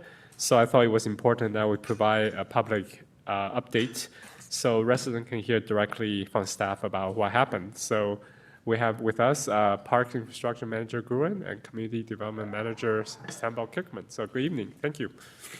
Yeah, good evening, Mayor and Council. Rick Gruen, Parks and Recreation Manager, City of Tigard, and Sambal Kirkman, Community Development Director. So Director Kirkman and I are here tonight to share some next steps that are underway and needed to bring the splash pad back online. The kind of first steps that we started when we realized we had the issue that we did was to engage a water consultant, on-call water consultant, to kind of help us oversee the development of a scope of work that would be needed. They have been engaged, reached out to do some research and look at the OHA regulations, talk to some other cities that have similar type of. I'm sorry, can you go back a little back to about how do you discover there was an issue? We can start with that. So sure. The quick and dirty of it, Mayor, is we discovered that the prior project team did not engage with the Oregon Health Authority prior to the start of construction to go through what's called a plan review. Think of it as kind of like a building permit or a permit to construct. There's kind of two steps of a plan review. It's the initial plan review to review the design and specifications. Subsequently, that would lead to, once the approval was given on the initial plan review, then final sign off on the final plan review. That notification would go then to the local county health authority, which would then be able to provide the operator's license. We were not aware of that until our second season of operation, at which time we started to try to address how that happened, why that happened. Subsequently, this winter, we did reach out to County Health and to Oregon Health Authority to let them know that while we're operating in full compliance, all of my staff are certified pool operators. Public safety has always never been in question. It's really the system requirements to meet plan review, code or the regulations of Oregon Health Authority. So with all that being said, we, in talking to Oregon Health Authority, the decision was made, let's submit what we're going to call a post-construction plan review. They reviewed the plan sets, they reviewed the specifications.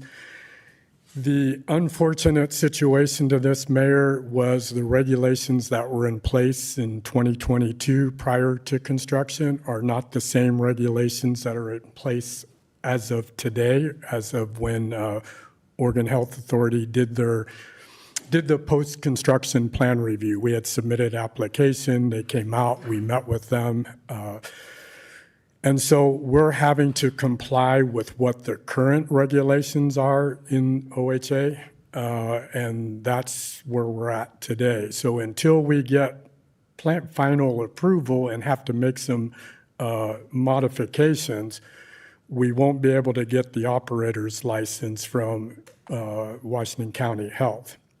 So that brings us to today. Thank you for the background.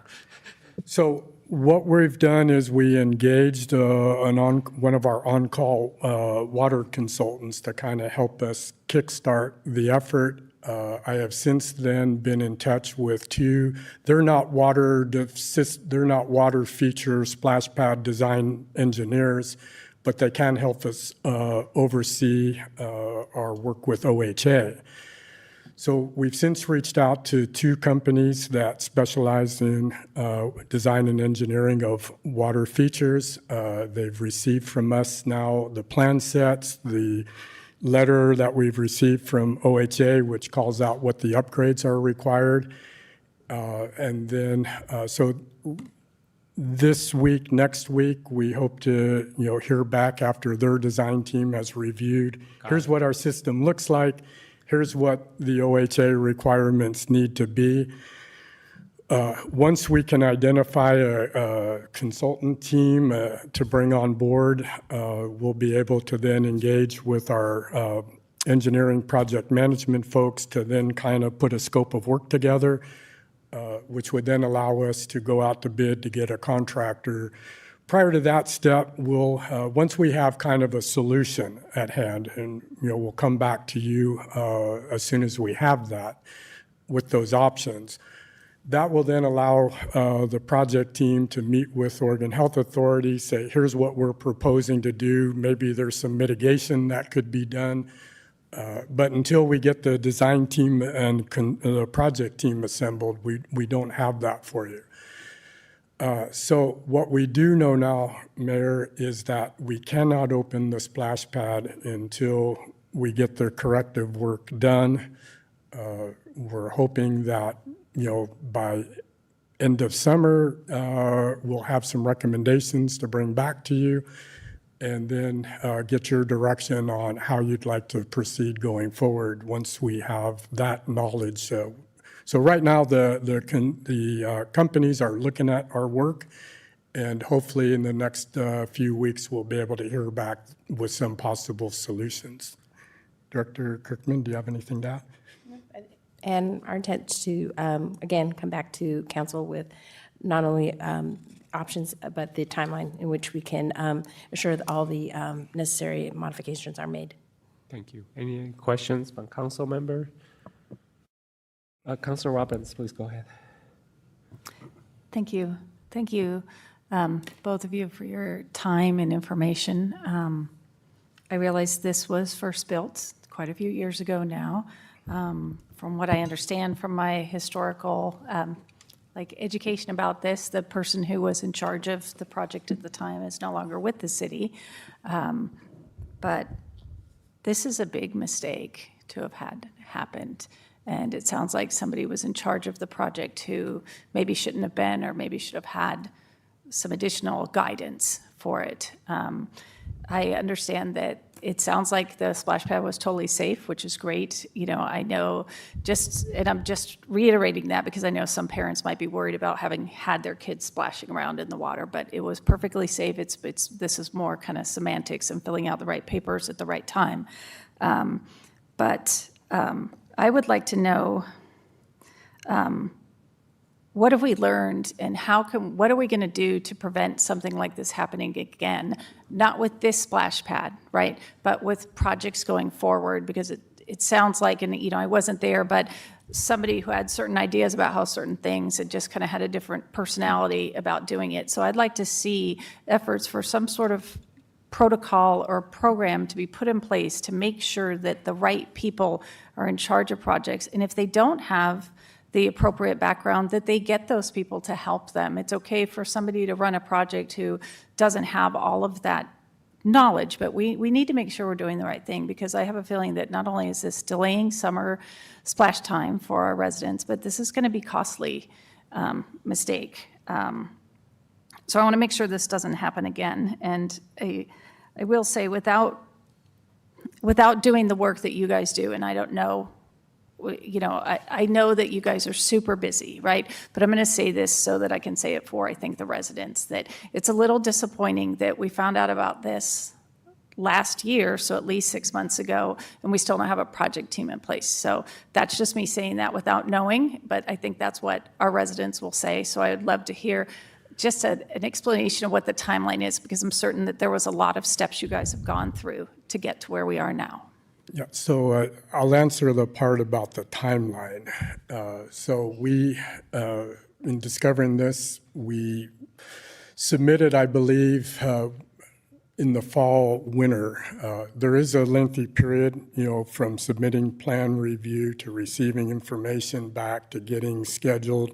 It took some time also for the Grand Health Authority to get back to us. So if you think about our own land use process, some of that does take a fair amount of time. So once we received the notification of where things stood, which was, probably about 6 weeks ago, we've been rolling ever since. So, hopefully you understand that. As soon as we were able to get in front of Oregon Health Authority, find out what information they needed from us, the application process took some time, fairly detailed application process. All the specs had to be put on the paper, so it took a little bit of effort. Since we're just the operators of the system, we were not the designers, engineers. So we were able to put together a very successful and complete application submittal. And then it took a little bit of time. They came out, and again, a little bit of time to get the response back. So I think we've been moving ever since. And I understand the frustration about the timeline, Councilor Robbins. Yeah. I appreciate that. I just wanted to get that out there so that we could hear that it took a while to submit it, and then once we submitted it, we had to wait what sounds like a couple months for a response. Is that accurate? And okay, thank you. Thank you. And just follow up on Councilor Robbins. You said this was done in 2022, before I came on council, and since then, this splash pad is just like a gift keeps on giving, right? The first year I was here, I took several pictures of the moving paver and sent it to the former city manager, and I was assured that those pavers were fixed. And then the following year, it was down again, and I summoned the former community development director. I say, you have to come back to council every week before, until it's fixed. And then it was finally fixed. So it's been very frustrating. I understand that the people responsible for this are no longer with the city, but this is still city's responsibility. So we need to, take responsibility and move forward, and learn, as Councilor Robbins say, what lesson did we learn? And one thing I heard is that we really need to address the silo effect of the city, right? It's like people who are in charge of maintaining the park should be involved from the very beginning, the design. And my understanding that didn't happen, and that was a huge mistake. So going forward, we need to learn that when we design something, people who maintain the structure need to be involved in the design, because they are the people who are in the best position to understand how to maintain the infrastructure. But I really thank you both for being here. I know it's not your fault personally, but it is the city's collective fault. So we need to take responsibility and move forward. Oh, I'd like to add my appreciation for our parks team, because as a project that started with community development, which is why I'm here tonight with Ms. Gruen, is that we acknowledge that as a unique project, there are definitely learning lessons that we have. Yeah. And what I think we're moving forward with, as we look at the modifications and improvement, is working as a more collective unit and collaborative unit to find the solutions that are there. So I want to rest assured that that has been kind of the direction that both community development and our public works folks have worked towards, is to find a better solution or process in which we look at projects as we move forward, understanding that the financial, both the time and financial implications. Part of what we are doing here today is to kind of update you all with more clarity as we can. Our intent is to ensure not only is the splash pad available and it's safe, but also to understand the current use of Universal Plaza, which includes not only the splash pad itself, but we have a farmer's market there. So understanding timing is important, and utilizing both our partners as well as our different departments is kind of an important aspect, and what we'd like to bring back to you all once we get further along. Thank you. Councillor Shaw? Yeah, thank you. I did also, recognizing there's been mistakes, but I also want to provide kudos to community development and to the Parks and Rec, because this was within and I was on council at the time and still am, but this was within the top 5 requests of our community, and they wanted to have a splash pad, and we wanted to be unique along with Universal Plaza. And so recognizing that there have been some issues, we did hear the community. It was built. I'm sure within a timely manner it will be working again, but to all the staff that worked on this, I just want to say thank you, and we're going to get there. Yeah, thank you. Thank you. Yeah, okay. Any other comments or questions? Councillor Schlack? Yeah, I agree with my colleagues, and I recognize there are a lot of families that enjoy the splash pad. I look forward to getting it online as soon as we can, and I look forward to determining appropriate steps forward with the city team over the next coming months. Thank you. Yeah, thank you. Thank you. Thank you so much. All right. So let's move on to the next item on the agenda, which is River Terrace 2.0 timing update, and Assistant Community Development Director Warren will give the staff report. Good evening again. Good evening, Mayor Hu and Council. My name is Skylar Warren. I'm the Assistant Director of Community Development. I'm joined tonight by Community Development Director Sambo Kirkman. Next slide. Our item tonight follows up on a council request for a short briefing on the River Terrace 2.0 planning process that summarizes the policy decisions made to date. We'll also give a window into the code drafting work that is currently underway and provide a roadmap for the coming year. There are no specific asks of the council tonight, but we're happy to answer any questions you may have. Next slide. So I'll start with a review of the project progress to date. Next slide. So this work really got underway in 2019 when the council at that time directed staff to begin concept planning for the city's 2 remaining urban reserves. The following year, after securing a 2040 grant from Metro, we kicked off the concept planning process.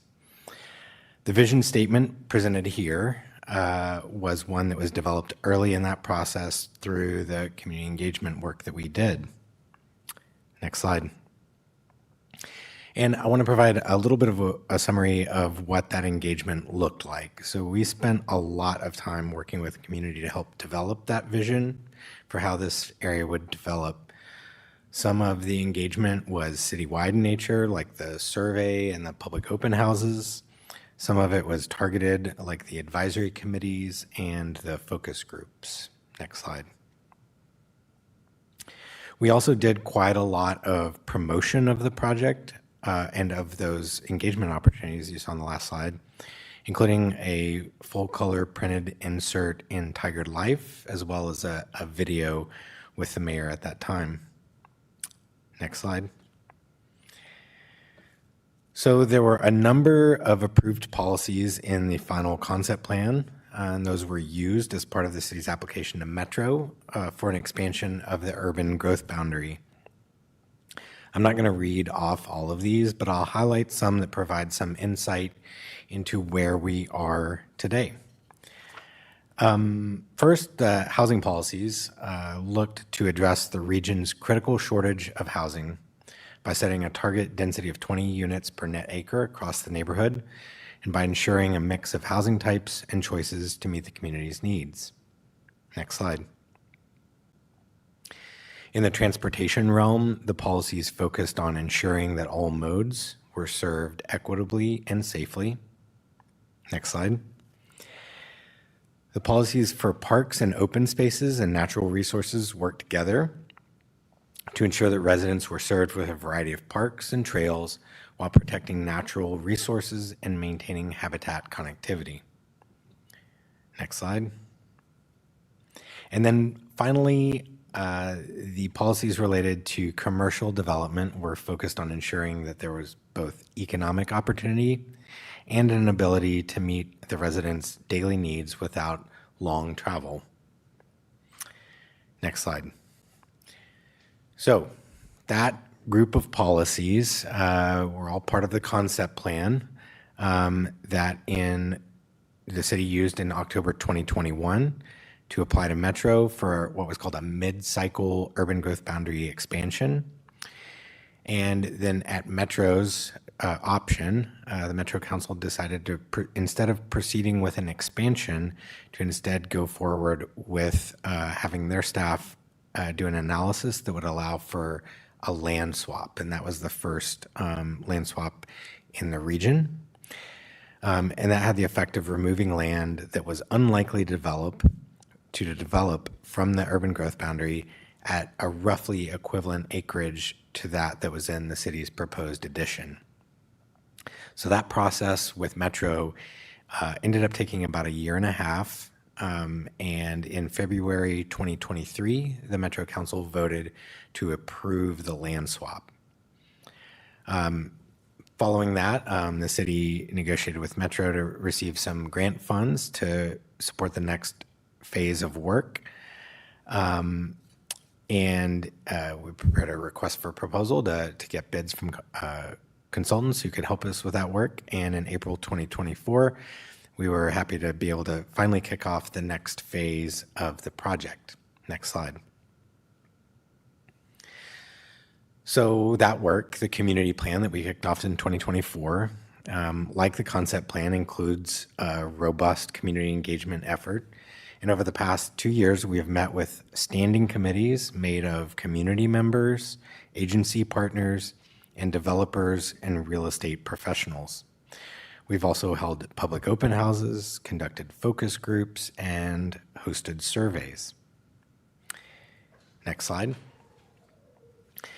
And of course, we have been engaging with you as the council throughout this project to ensure that we are aligned on where we're headed.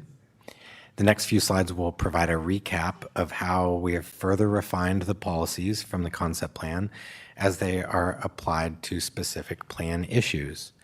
So many of these final decisions came in a workshop with council on January 29th of this year. So I'm going to start again with housing. And at that January meeting, the council voted to reduce the overall target density from 20 units per net acre to 18 units per net acre, an overall reduction of about 400 homes. The council also voted to require that developments include undersupplied housing units that the city is responsible for delivering as part of the Oregon Housing Needs Analysis. These requirements for diversity in housing will be implemented through flexible standards, and I'll talk a little bit more about that in a bit. In the transportation realm, last July, after a comprehensive analysis based on several metrics, the council voted unanimously to move forward with a preferred street network that did not include an extension of Tile Flat Road. And at the January meeting, the council voted to move forward with an approach that would maximize on-street parking. That decision was then factored into the street designs that were approved by the council partially on March 24th and then on May 26th for the remaining designs. Next slide. In the parks policy arena, back in November, the council supported citywide updates to the Parks and Recreation fee rather than a supplemental fee for River Terrace 2.0. And in January, the council approved a parks level of service standard that sets the number of parks and total acreage, including a decision to include one community park. In that same January meeting, the council decided to move forward with the staff recommended approach to meeting Metro's Title 13 requirements for natural resource protection. Next slide. So that,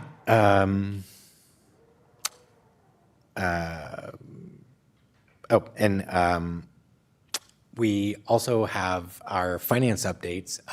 So a couple more. We have our tiered SDC approach. That was one that garnered council support for a tiered citywide and supplemental River Terrace 2.0 Parks and Transportation SDCs March 24th of this year. And then the council direction in that May 24th meeting was also to minimize city budgetary impacts for River Terrace 2.0 maintenance through fee updates. Next slide. So that summarizes the major policy decisions made to date. I'm next going to move into an update on what the team is working on right now to keep the project moving forward following these decisions. Of course, we're finalizing the transportation system plan amendments and progressing our finance strategy work. But a major part of the work program right now is drafting development code to operationalize these policies. Next slide. So we're not far enough along in the code work right now to provide you any kind of a preview of that. But I want to share with you the approach that we are taking to doing that work. So in nearly 8 years of administering Middle Housing Code, one thing that we've learned is that the approach that we've taken, which is the same one taken by the state and cities across the state for that matter, introduces unnecessary confusion and complexity into housing development. As part of our work to make River Terrace 2.0 a success, we are working to simplify our code in every way that we can. A key way that we are doing that is to get away from regulation by housing types and instead transitioning to a form-based code. This type of code has been successful in a number of communities around the country, and it will offer a greatly simplified path to understanding and applying development standards for both staff and developers. We are also working to provide maximum flexibility so that developers have a choice of pathways to meeting the standards in the code. One example of this is in our Title 13 approach, which was based on developer feedback and will allow developers to either meet the baseline preservation requirements or instead opt for preservation of higher quality habitat in exchange for being allowed to impact more low quality habitat. Another example of flexibility is in the undersupplied housing options requirements, which are points-based and allow developers to choose from a menu of options to meet the standards. This is similar to the design standards approach that was used in River Terrace 1, which allowed developers to choose which standards to meet from a menu of options.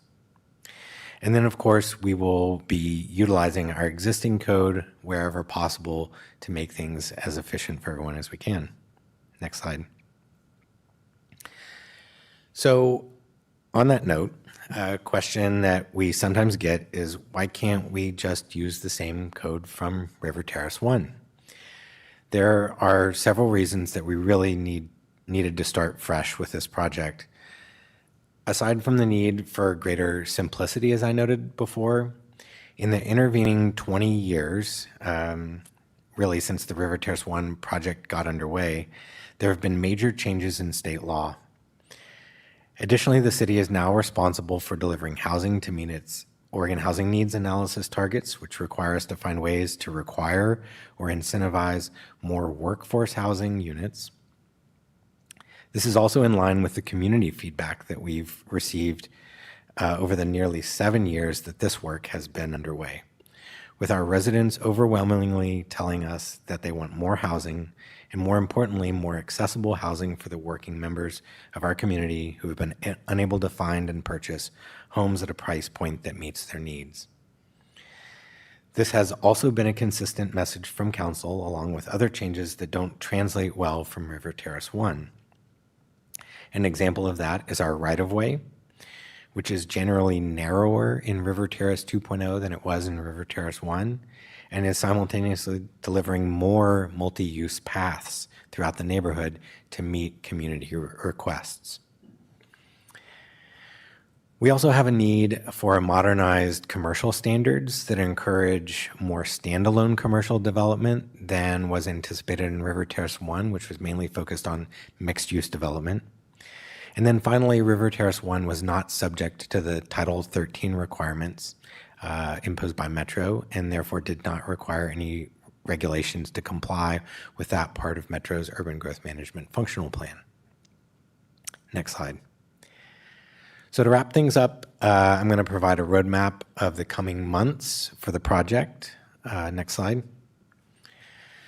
So as noted here, we have 2 more developer forums that are coming up where we will be seeking feedback on the project from those important stakeholders who will help us deliver this housing and commercial development. We will also be checking in regularly with both the council and the Planning Commission, as well as the community. We anticipate that if all goes according to plan, we will be delivering a draft version of the development code for public review sometime in December. This will allow us a few months to hear from the community and incorporate any feedback or needed fixes to address unforeseen issues. And then by late February, we plan to have the community plan complete, including those development code changes, but also including the comprehensive plan policies, the infrastructure system plan amendments, the finance strategy, fee updates, and any needed changes in the municipal code. Next slide. And that ends our update. Thank you for your time, and we're happy to answer any questions that the council may have. Thank you, Skylar, for the update. The reason I request this item is to be hearing from developers and even council member as to not clear on why there's a 5-month delay. So I think, thank you for the updates. It really clarified a lot of things. So, Councilor Schlack? Thank you, Mayor, and I want to echo that sentiment. You know, we've had a lot of discussions over a long period of time and given a lot of directions on a lot of policy areas. So I appreciate you all summarizing those decisions and having those reference dates back to when you received that direction, just for my own benefit as well as our community's benefit of how we got to this point. And I also appreciate the explanation around why we can't use the River Terrace 1.0 approach, because so much has changed since River Terrace 1.0 was developed. And then finally, just thinking about where we are with River Terrace 2.0 and thinking about our recent budget process, I'd like to reiterate or re-express my interest in better understanding at some point how this River Terrace 2.0 development will impact our city's budget and impact city service levels to support that area. I recognize that's not an overnight answer. That would be a long, complicated thing to better understand, but it's something I'd like to put out there again, since the council briefly touched on that concept in January, but there was not a consensus to proceed with better understanding those budgetary impacts. Thank you. Any other comments or questions? Hearing none, thank you so much for the update. I really appreciate it. Oh, Councilor Shah, no? Thank you, Mayor. I was just going to add, I appreciate the summary, and I think having this comprehensive background report would benefit all projects as we move forward. So it ensures the council, the community, and our partners are all on the same page. So really appreciate the time to put those slides together. Thank you. Yeah, I echo that. We don't eat and breathe this project like you do, so it's helpful sometimes to give us a reminder of where we have been and where we're headed. So thank you so much. Thank you. All right. So let's move on to the next item on the agenda, which is Urban Services Framework Update. And we'll have our Community Development Director, Kirkman, and she'll be joined by consultant Tom Reinhardt to give this update. Good evening. Good evening, Mayor and Councilors. We are here today to present project findings on the Urban Services Framework project. Tonight we have Tom Reinhardt with Reinhardt Strategies to present the findings, as well as other project members here to support any of the questions you may have as well. Want to take it? Thanks, Ambo. Good evening, Mayor and Council members. My name is Tom Reinhardt. I run a leadership and management consulting company called Reinhardt Strategies, and I'm proud to be a part of the team that Echo Northwest assembled for this important project. Echo Northwest led the technical analysis and the project management for this very complicated subject. And since I had the privilege of serving in various leadership roles in Oregon's public sector for almost 15 years, the team asked me to share the findings of this report and facilitate any discussion tonight. I'm pleased to do that, and I am very excited to be in front of the Tigard City Council for the first time in 24 years in Oregon, so thanks for having me tonight. The Urban Services Framework Project, funded by Federal American Rescue Plan Act dollars, is intended to provide a common understanding of service provision in Washington County's urban unincorporated areas. I will be referring to them tonight as UUAs, which I'm sure you have heard before. As you also probably know, these areas have grown in population to over 215,000 residents, by far the largest of its kind in our state. This study is a technical exercise to explore the financial and practical considerations of providing services in these areas both now and in the future, including how urban services are currently funded and delivered, the factors contributing to long-term fiscal pressures, how revenues and service responsibilities could shift, I want to emphasize could shift under alternative arrangements, and the implications for people and businesses. The purpose of this project is to provide foundational information to bodies like yours, partners, to lay the groundwork for future discussions about providing these services and ensuring their continuity. Next slide, please. We organized tonight with the following approach. First, we will give context to the project, how we got here, how services are currently delivered, and why this project was undertaken. After that, we will review the findings with you, what we learned, and relay some key questions that we identified. You'll probably have others, but what we identified from the study that we believe need further exploration and discussion. Finally, we will take questions and answer them to the best of our ability and have discussion. Next slide, please. Here are a couple of proposed questions the project team thought would be helpful for you to have in mind tonight, and we're happy to answer any others that you have as you generate them, even at the end of a long meeting. Next slide, please. Before we review the findings, let's ground ourselves in an overview of the project and some foundational information and history. Next slide. The Urban Services Framework Project, as I've said, is a technical study focused on the challenge of providing services in unincorporated areas. The goal is to lay a common foundation for discussion. And as you can see on this slide, the team did some case studies that we'll be talking about a little bit later. Next slide, please.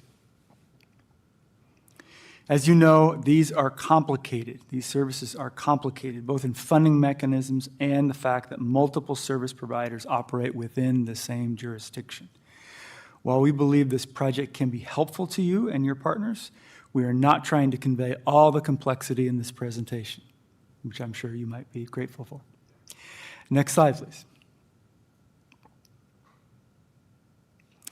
As I mentioned in the introduction, approximately 215,000 people live in the UUAs, over a third of Washington County's population. Next slide.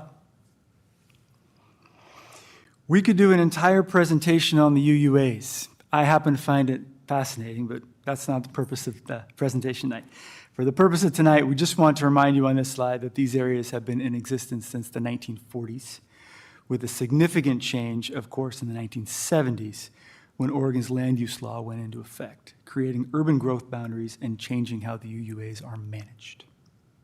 Next slide, please.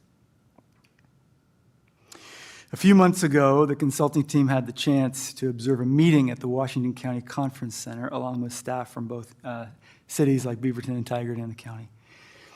There were also staff from special districts there. One of the providers, the West Slope Water District, stated during our time together that their services date back to the 1920s. It reminded all of us of the complex web of services and funding that has evolved over 100 years as the county transformed from a rural area to a mix of urban and rural areas and the epicenter of Oregon's economic growth. We wanted to just provide you a graphic snapshot of what we all know intellectually but need to be reminded of from time to time. Leaders like you built these models over several decades, responding to the growth pressures in the community and the financial constraints of their own times and circumstances. And I'm looking at a body that recently went through a budget exercise, so I don't need to explain that to you. I believe it is inarguable that the system has mostly worked over the years since Washington County has grown tremendously and people have, as they say, voted with their feet. And the quality of life is high in the urban unincorporated areas. But leaders like you have raised questions for a long time, over decades, about how to improve the system. In the 1980s, Washington County leaders thought that there might be a mismatch between how much revenue is produced and expenditures are received by its unincorporated areas, cities, the UUAs, and the rural areas. The county commissioned a study by Portland State University. It was called the Washington County Urban Service Study, and it compared the difference between revenues and expenditures across the geographies. Following this study, more studies were done. As part of a strategic plan entitled County 2000, the county established two separate special funding districts in 1987 to support public safety and road maintenance in the UUAs. These funds, the Enhanced Sheriff's Patrol District and the Urban Road Maintenance District, enabled the county to continue providing services in the UUAs beyond those in rural areas. Another study in 2006 re-examined the geographic distribution of revenues and expenditures and confirmed that these two special districts were successful in reducing the imbalance between the geographies. Finally, and I'm sorry I'm racing through it a bit, but I do want us to have discussion. Just last year, Washington County commissioned a countywide service level inventory that helped broaden the understanding of public services. So we wanted you to understand this is part of a chain of work that's been done. Next slide, please. This graphic attempts to show the current partnerships providing services in the UUAs and the difference with service provision in the incorporated cities like Tigard. Next slide, please. I probably don't remind you, but we wanted us to give you a quick graphic of the collection of organizations that are providing these services in the UUAs. I referred to them earlier, but this shows the network of all of them, and they deserve a lot of credit for collectively serving the UUAs over many decades. But as we will emphasize again and again in the findings, costs are growing faster than revenues with the obvious implications for the future. Next slide, please. As you also know well, it is getting harder to fund the services that all residents expect, no matter where they live. So before we get into the specific findings of the study, I do think it's crucial to recognize the growing structural challenges facing the public sector across the entire state due to Measures 5 and 50 since they impact the findings tonight. The collection of service providers today, including the city of Tigard, simply cannot keep pace with expenses due to the property tax caps imposed by these measures. Just a quick review, these measures cap the annual growth in residential property taxes at 3% of the property's assessed value. I'm guessing this comes up from time to time in front of the Tigard City Council. Next slide, please. So why now?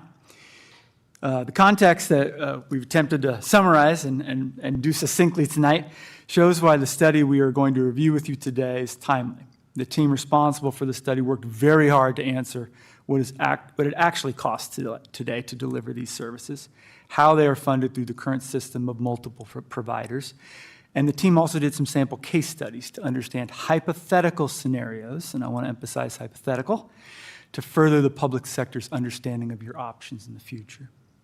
To be clear, as those of us who have been through public sector budgeting all learn, balancing an annual budget always requires difficult choices and often does not reflect the full cost of services and infrastructure needs due to revenue fluctuations and the ever-present reality of what at least was called in my career deferred infrastructure maintenance.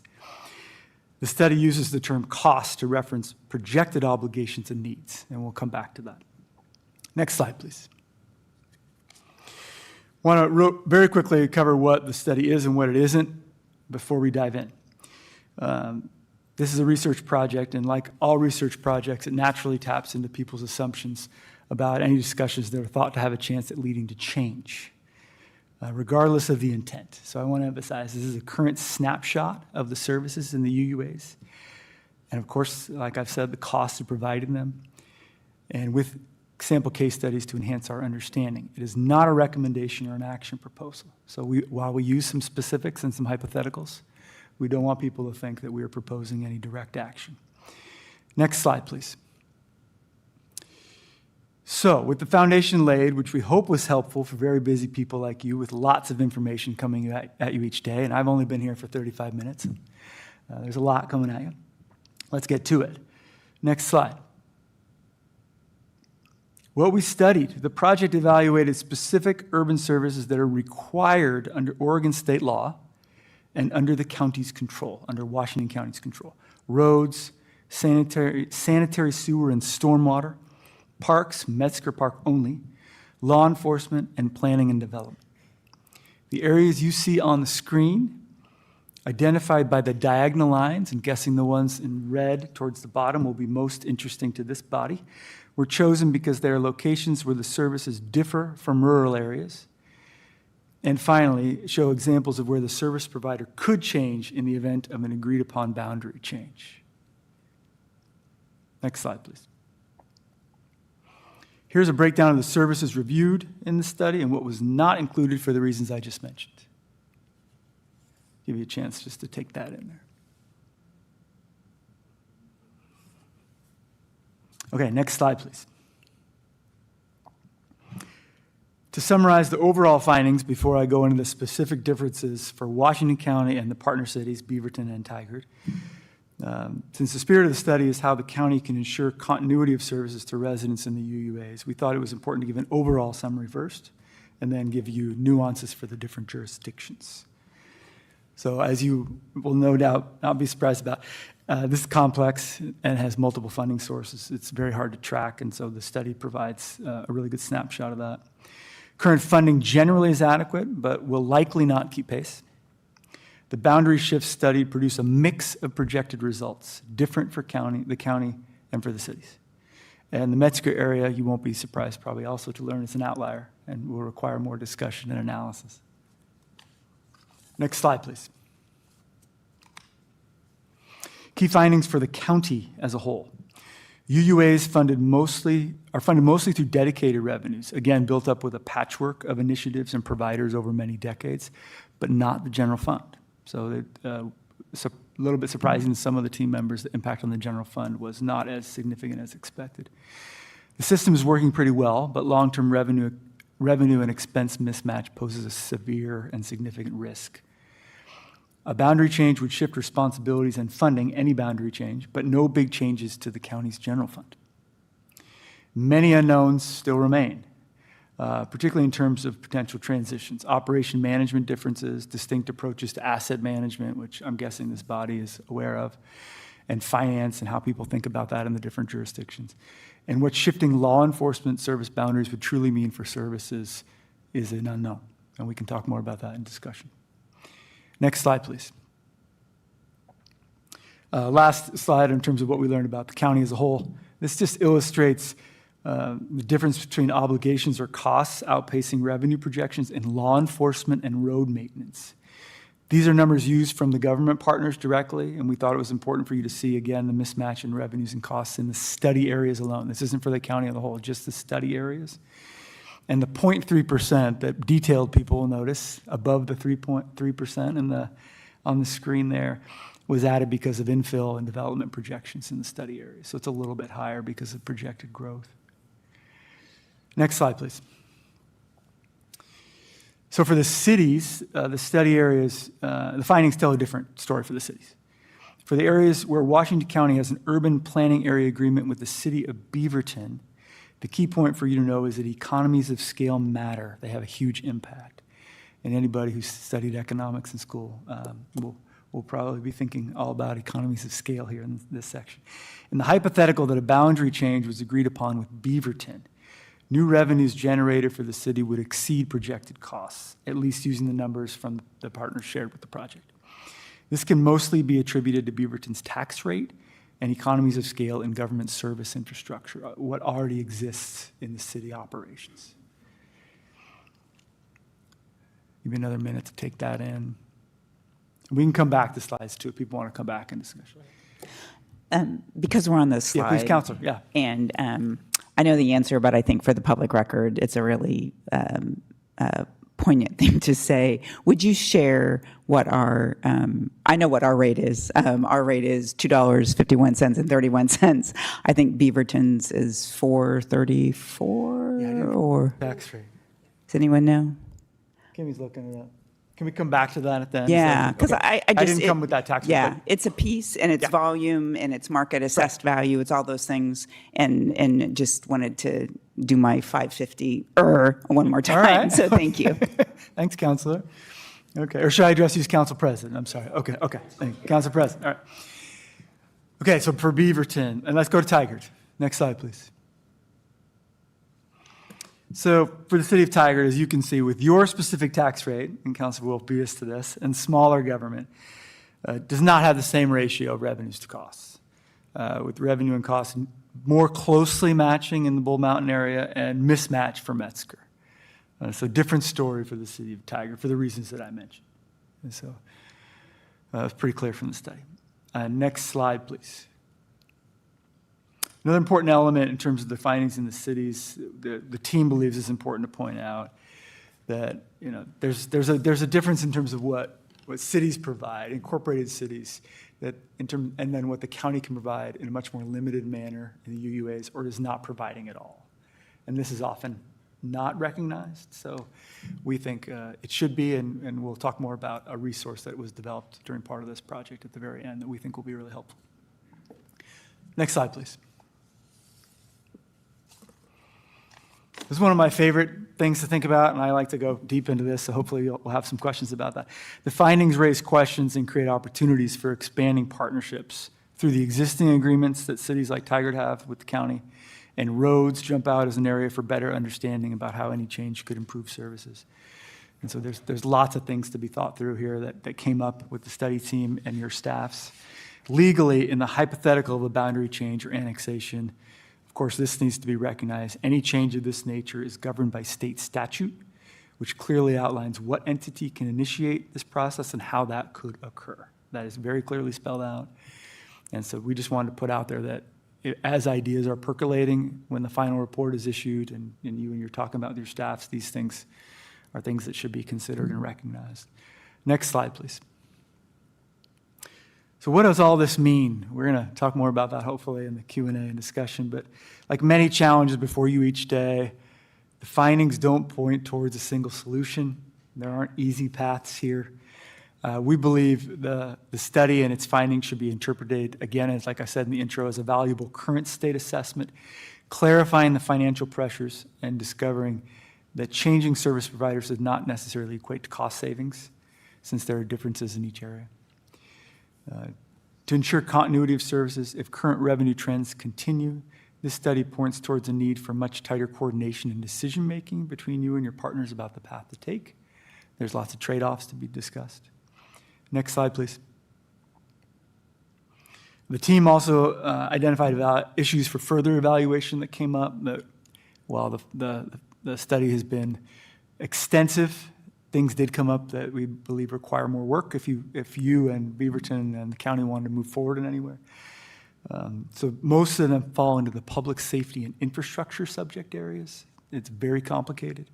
But we also believe the potential impacts on special districts of any potential change or shift requires more evaluation with them as well.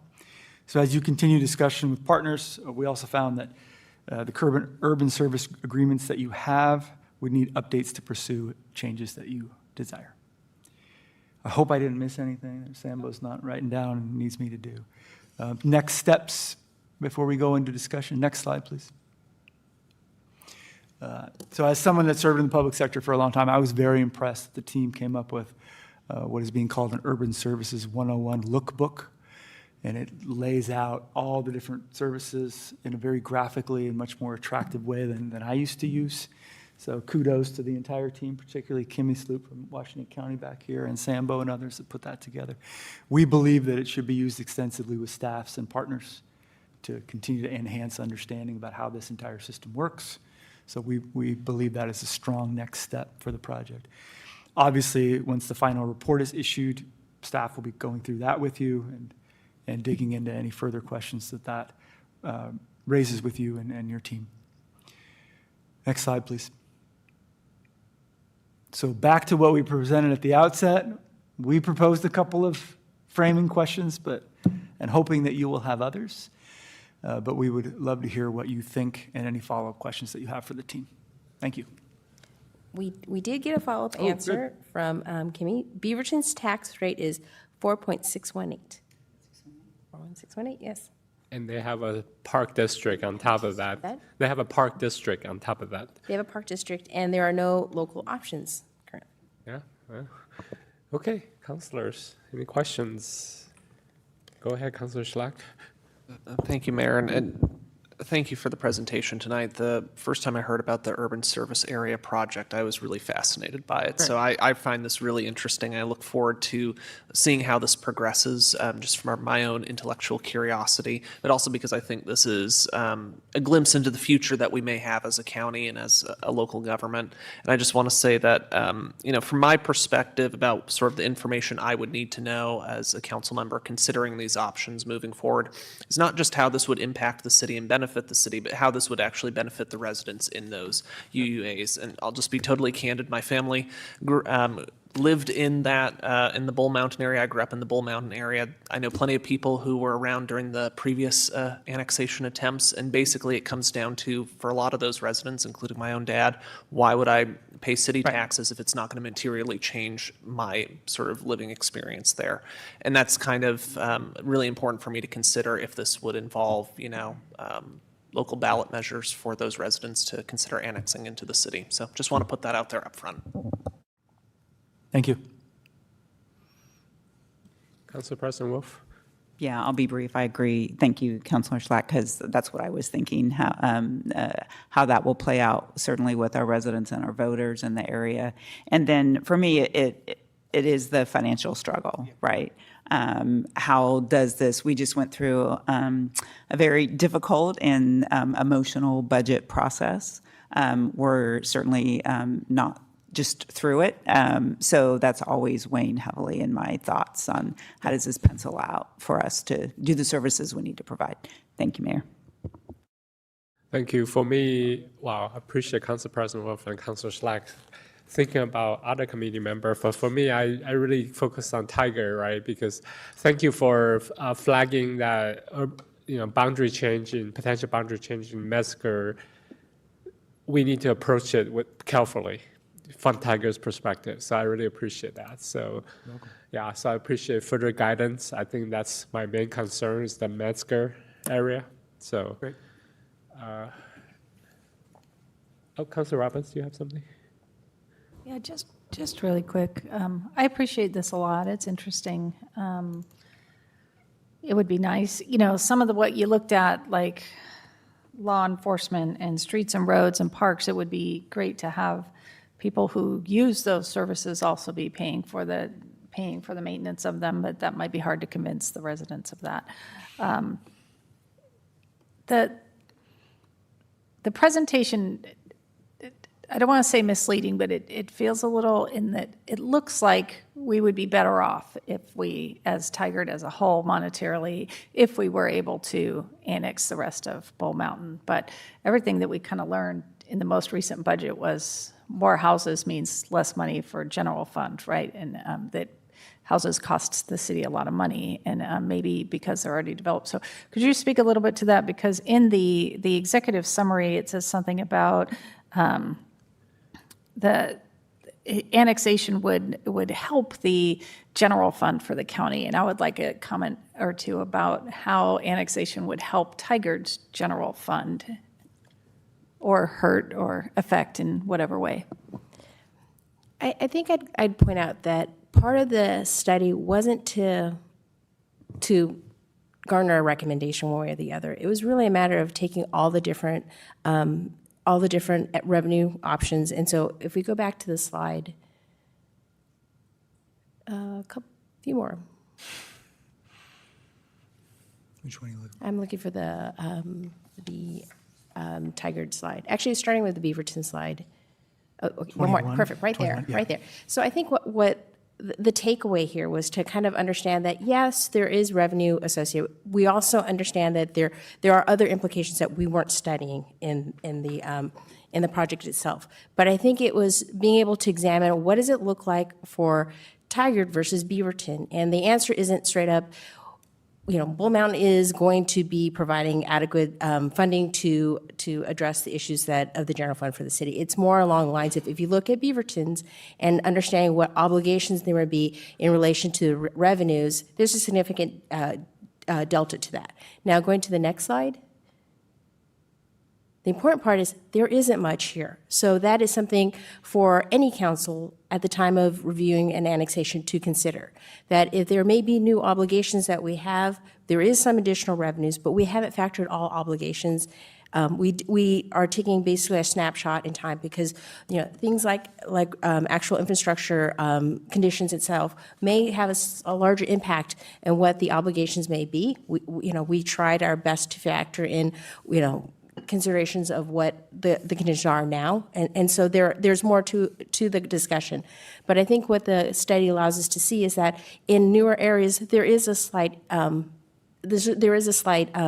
uptick in revenue as opposed to the obligations.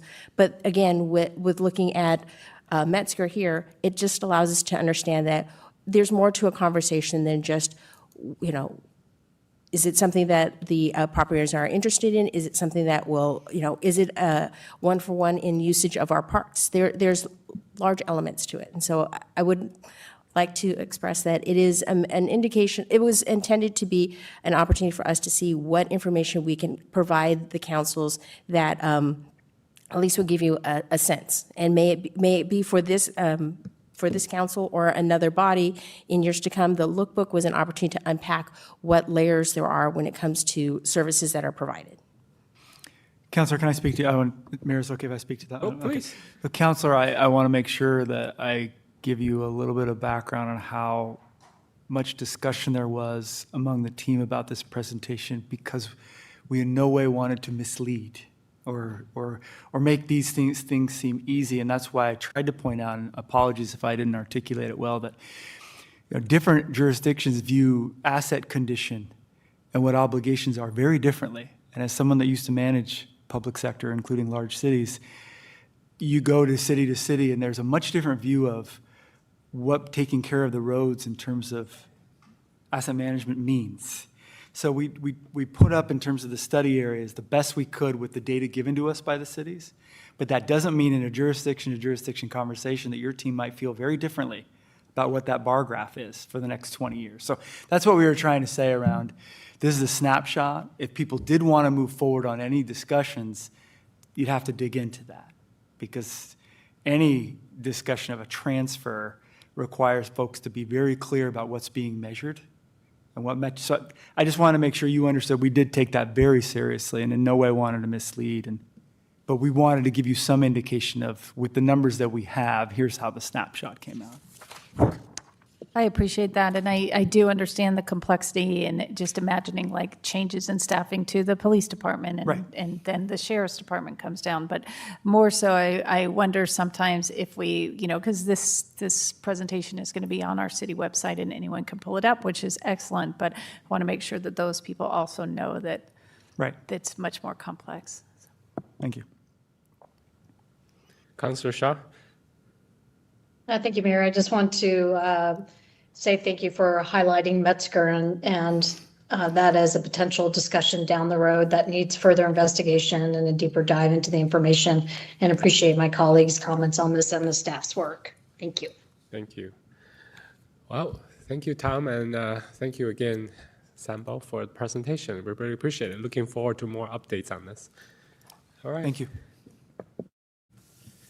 Okay, so next item, final item, I promise. I also requested on, along with two others, because over the past several months, a data center have become an increasingly important topic in Oregon across Washington County.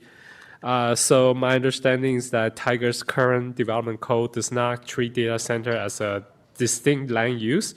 Instead, they are classified under a broader utility category and maybe allowing a variety of zones through the conditional use process. Personally, I'm not convinced our current code was written with modern large-scale data centers in mind, which is one reason I believe this conversation is timely. So tonight, I just think that it's important we know that we're not making decisions, it's just an opportunity for council members to determine what information we want staff to bring back regarding data center, and if there's any interest in exploring potential code update in the future. So Assistant Development Director Warren will present the item and request direction from the council. Good evening again. Thank you again, Mayor Hu and members of the council. Skylar Warren, Assistant Director of Community Development. So this item, as the mayor said, is a conversation around data centers as a use that is regulated within the city's development code. So we didn't put together a presentation on this item. So really, I'll just give you kind of a quick rundown on how we currently treat data centers. So I will say that data centers were a use that was considered as part of the Tigard and Made project that was adopted back in 2024. A lot has changed in data centers even since 2024. So we had seen some preliminary interest in some sites in Oregon for the location of some smaller scale data centers, including one that would be off of Hunsaker Road, near where the city's police and public works facility would be located. And as a result of that interest, the decision was made at that time to regulate those as something more akin to a utility usage, so an above ground utility. And the thinking at that time was that those data centers are really providing a utility type service, but there's not really employees on the site. Again, that was 2024. Data centers at that time were really kind of, at least for us, kind of a novel concept in terms of a land use. And it was really focused more around network connectivity and that kind of thing. The new data centers, the heavy usage of resources to actually do a lot of data processing is something that is relatively new, at least for us in the land use realm. There was a lot of sessions this year, as you can imagine, at the National APA conference on data centers and AI. And so I will say that the staff is looking at, so how do we move forward with regulation of this use? And so this conversation is timely. This is something that we'd already been considering over the last couple of months. So welcome any council conversation and feedback that you have that could help us as we look at this use. So, council member, any interest in moving forward, Councilor Schlack? Thank you, Mayor. And looking to the AIS, I would support staff bringing a data center only update to council on an earlier date, just to separate that out from the bigger, the broader update that is being proposed later this summer. I just think that will be cleaner in making sure that we're addressing concerns that community members may have, to separate it out. So it's mainly from a communications and how to structure that conversation with our community, because obviously data centers have become very controversial, and I want to make sure that we maintain the community's trust in how we're handling this aspect of our code. May I ask for clarification there? So in terms of coming back with a conversation on that, are you requesting that we come back with a proposal for a use category for those and even a preliminary approach to regulating that use, or just more information? Both, I suppose. Council President Wolf. Yeah, similar. Thank you, Skylar. Similar to Councilor Schlack, I was thinking kind of that same thing. I don't know if there is a best practice for councils or for cities to work through that community engagement process and really fully understand what are the steps that we should be thinking of. And then, like you said, use category. So kind of just what would that look like in Tigard, and what might be some thoughts around what should be modified or changed. I'd really appreciate it. So appreciate you, Mayor Hu, for bringing it forward as a conversation. Thank you. Councilor Shaw. Thank you, Mayor. I'm very concerned. Tonight we had multiple discussions about how staff is short-staffed, has so many priorities. We heard there's a 5-month delay with River Terrace 2.0. I'm concerned that we add one more thing onto the plate of staff, that this is going to impact them, could be impacting our current projects. So I would say more info would be appreciated. I'm also concerned, and I understand we have community development, but does staff, Skylar, include our economic development team? Were they included in this discussion? And I believe that was my last question. So I'll take a moment to discuss. Part of the work that we're doing right now is scoping some code updates that are needed. So with the aforementioned longer target date for the end of River Terrace 2.0, there are some state mandated updates to our development code that we will be out of compliance if we do not adopt before the end of the year. So one of the things that we've been discussing is to pull that piece out of River Terrace 2.0 or Tigard Home, whichever project it was going to land in, and to actually bring it back to the council as a individual, smaller, compliance-focused project.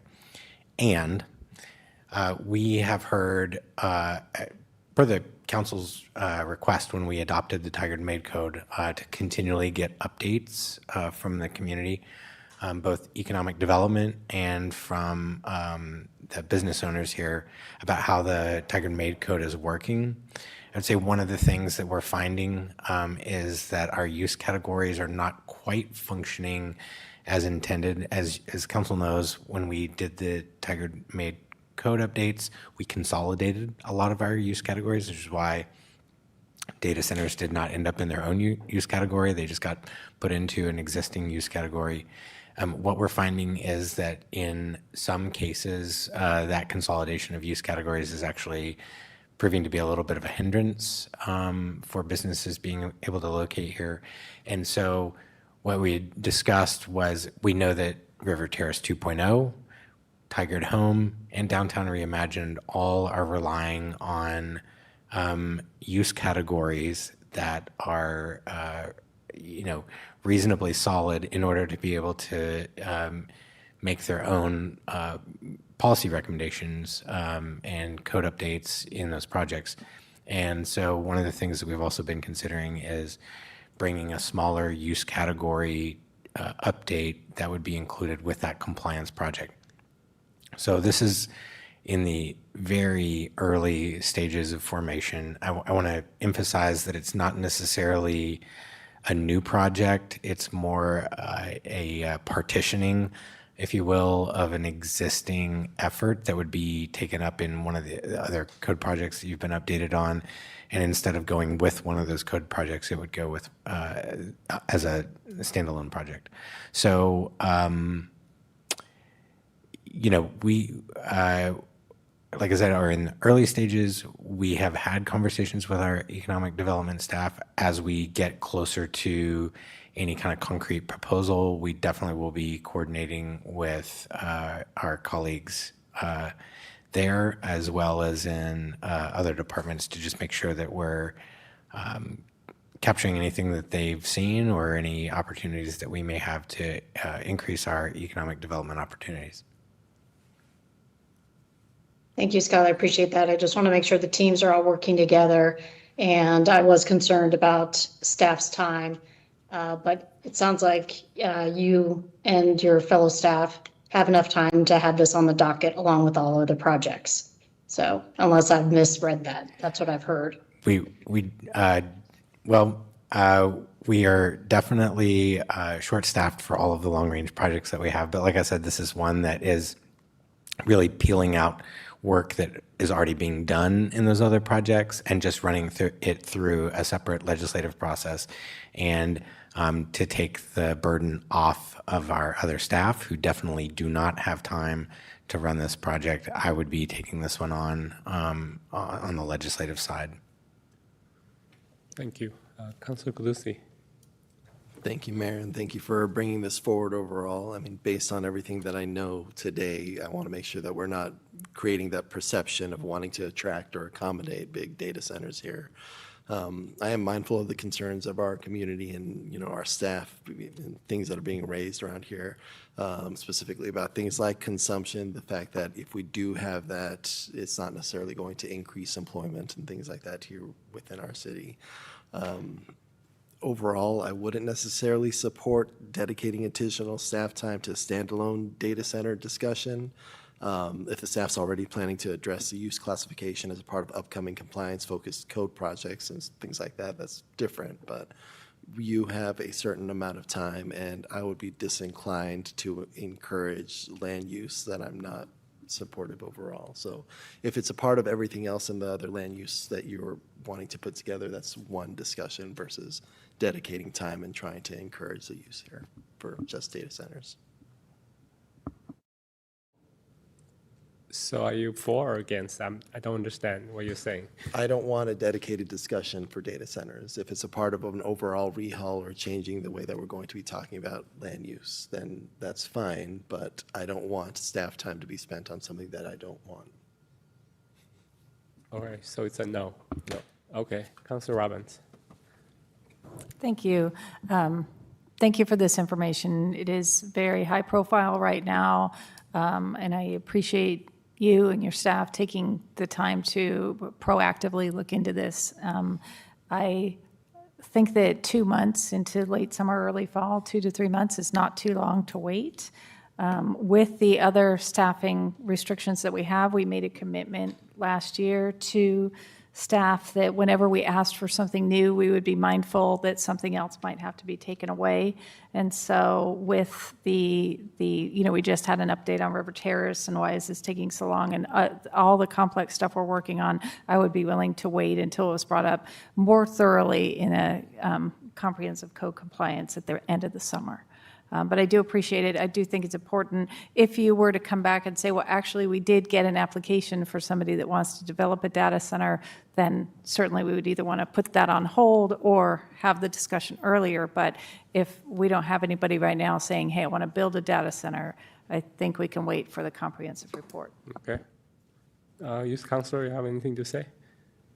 I would just tend to agree that I don't think it's necessary right now, but I think when it comes up at a more convenient time, it should be had. Just right now, that energy and time should be spent on more important things like River Terrace 2.0. Okay, Councilor Anderson. Well, I don't think Tigard has any real large swaths of land besides the one you mentioned, maybe a few others. So I don't think that's really low-hanging fruit for them, so I think we might buy some time that way. But I think as technology improves, there could be data centers on a floor of a vacant building. And so that might be a category or something that we look at. And of course, we have to know water usage and electric rates, right? So that's what we would be concerned about. But again, in 5 years, it could be totally different. So smaller units per building or per business. So I would say unless it's something that you get an application coming in, I would say you could wait a little bit. Okay. So Councilor Shaw, that's what you agree as well? Correct. Okay, so the majority will be willing to wait. So I guess we have to follow the wish of the majority, so we can wait a little bit. So at this time. Great, thank you. We will bring that back with other use category changes for the council to provide feedback on. All right, thank you so much. All right, so let's see. I think that was the last item on the agenda. So there being no additional item, this meeting is adjourned. Good night, Tiger.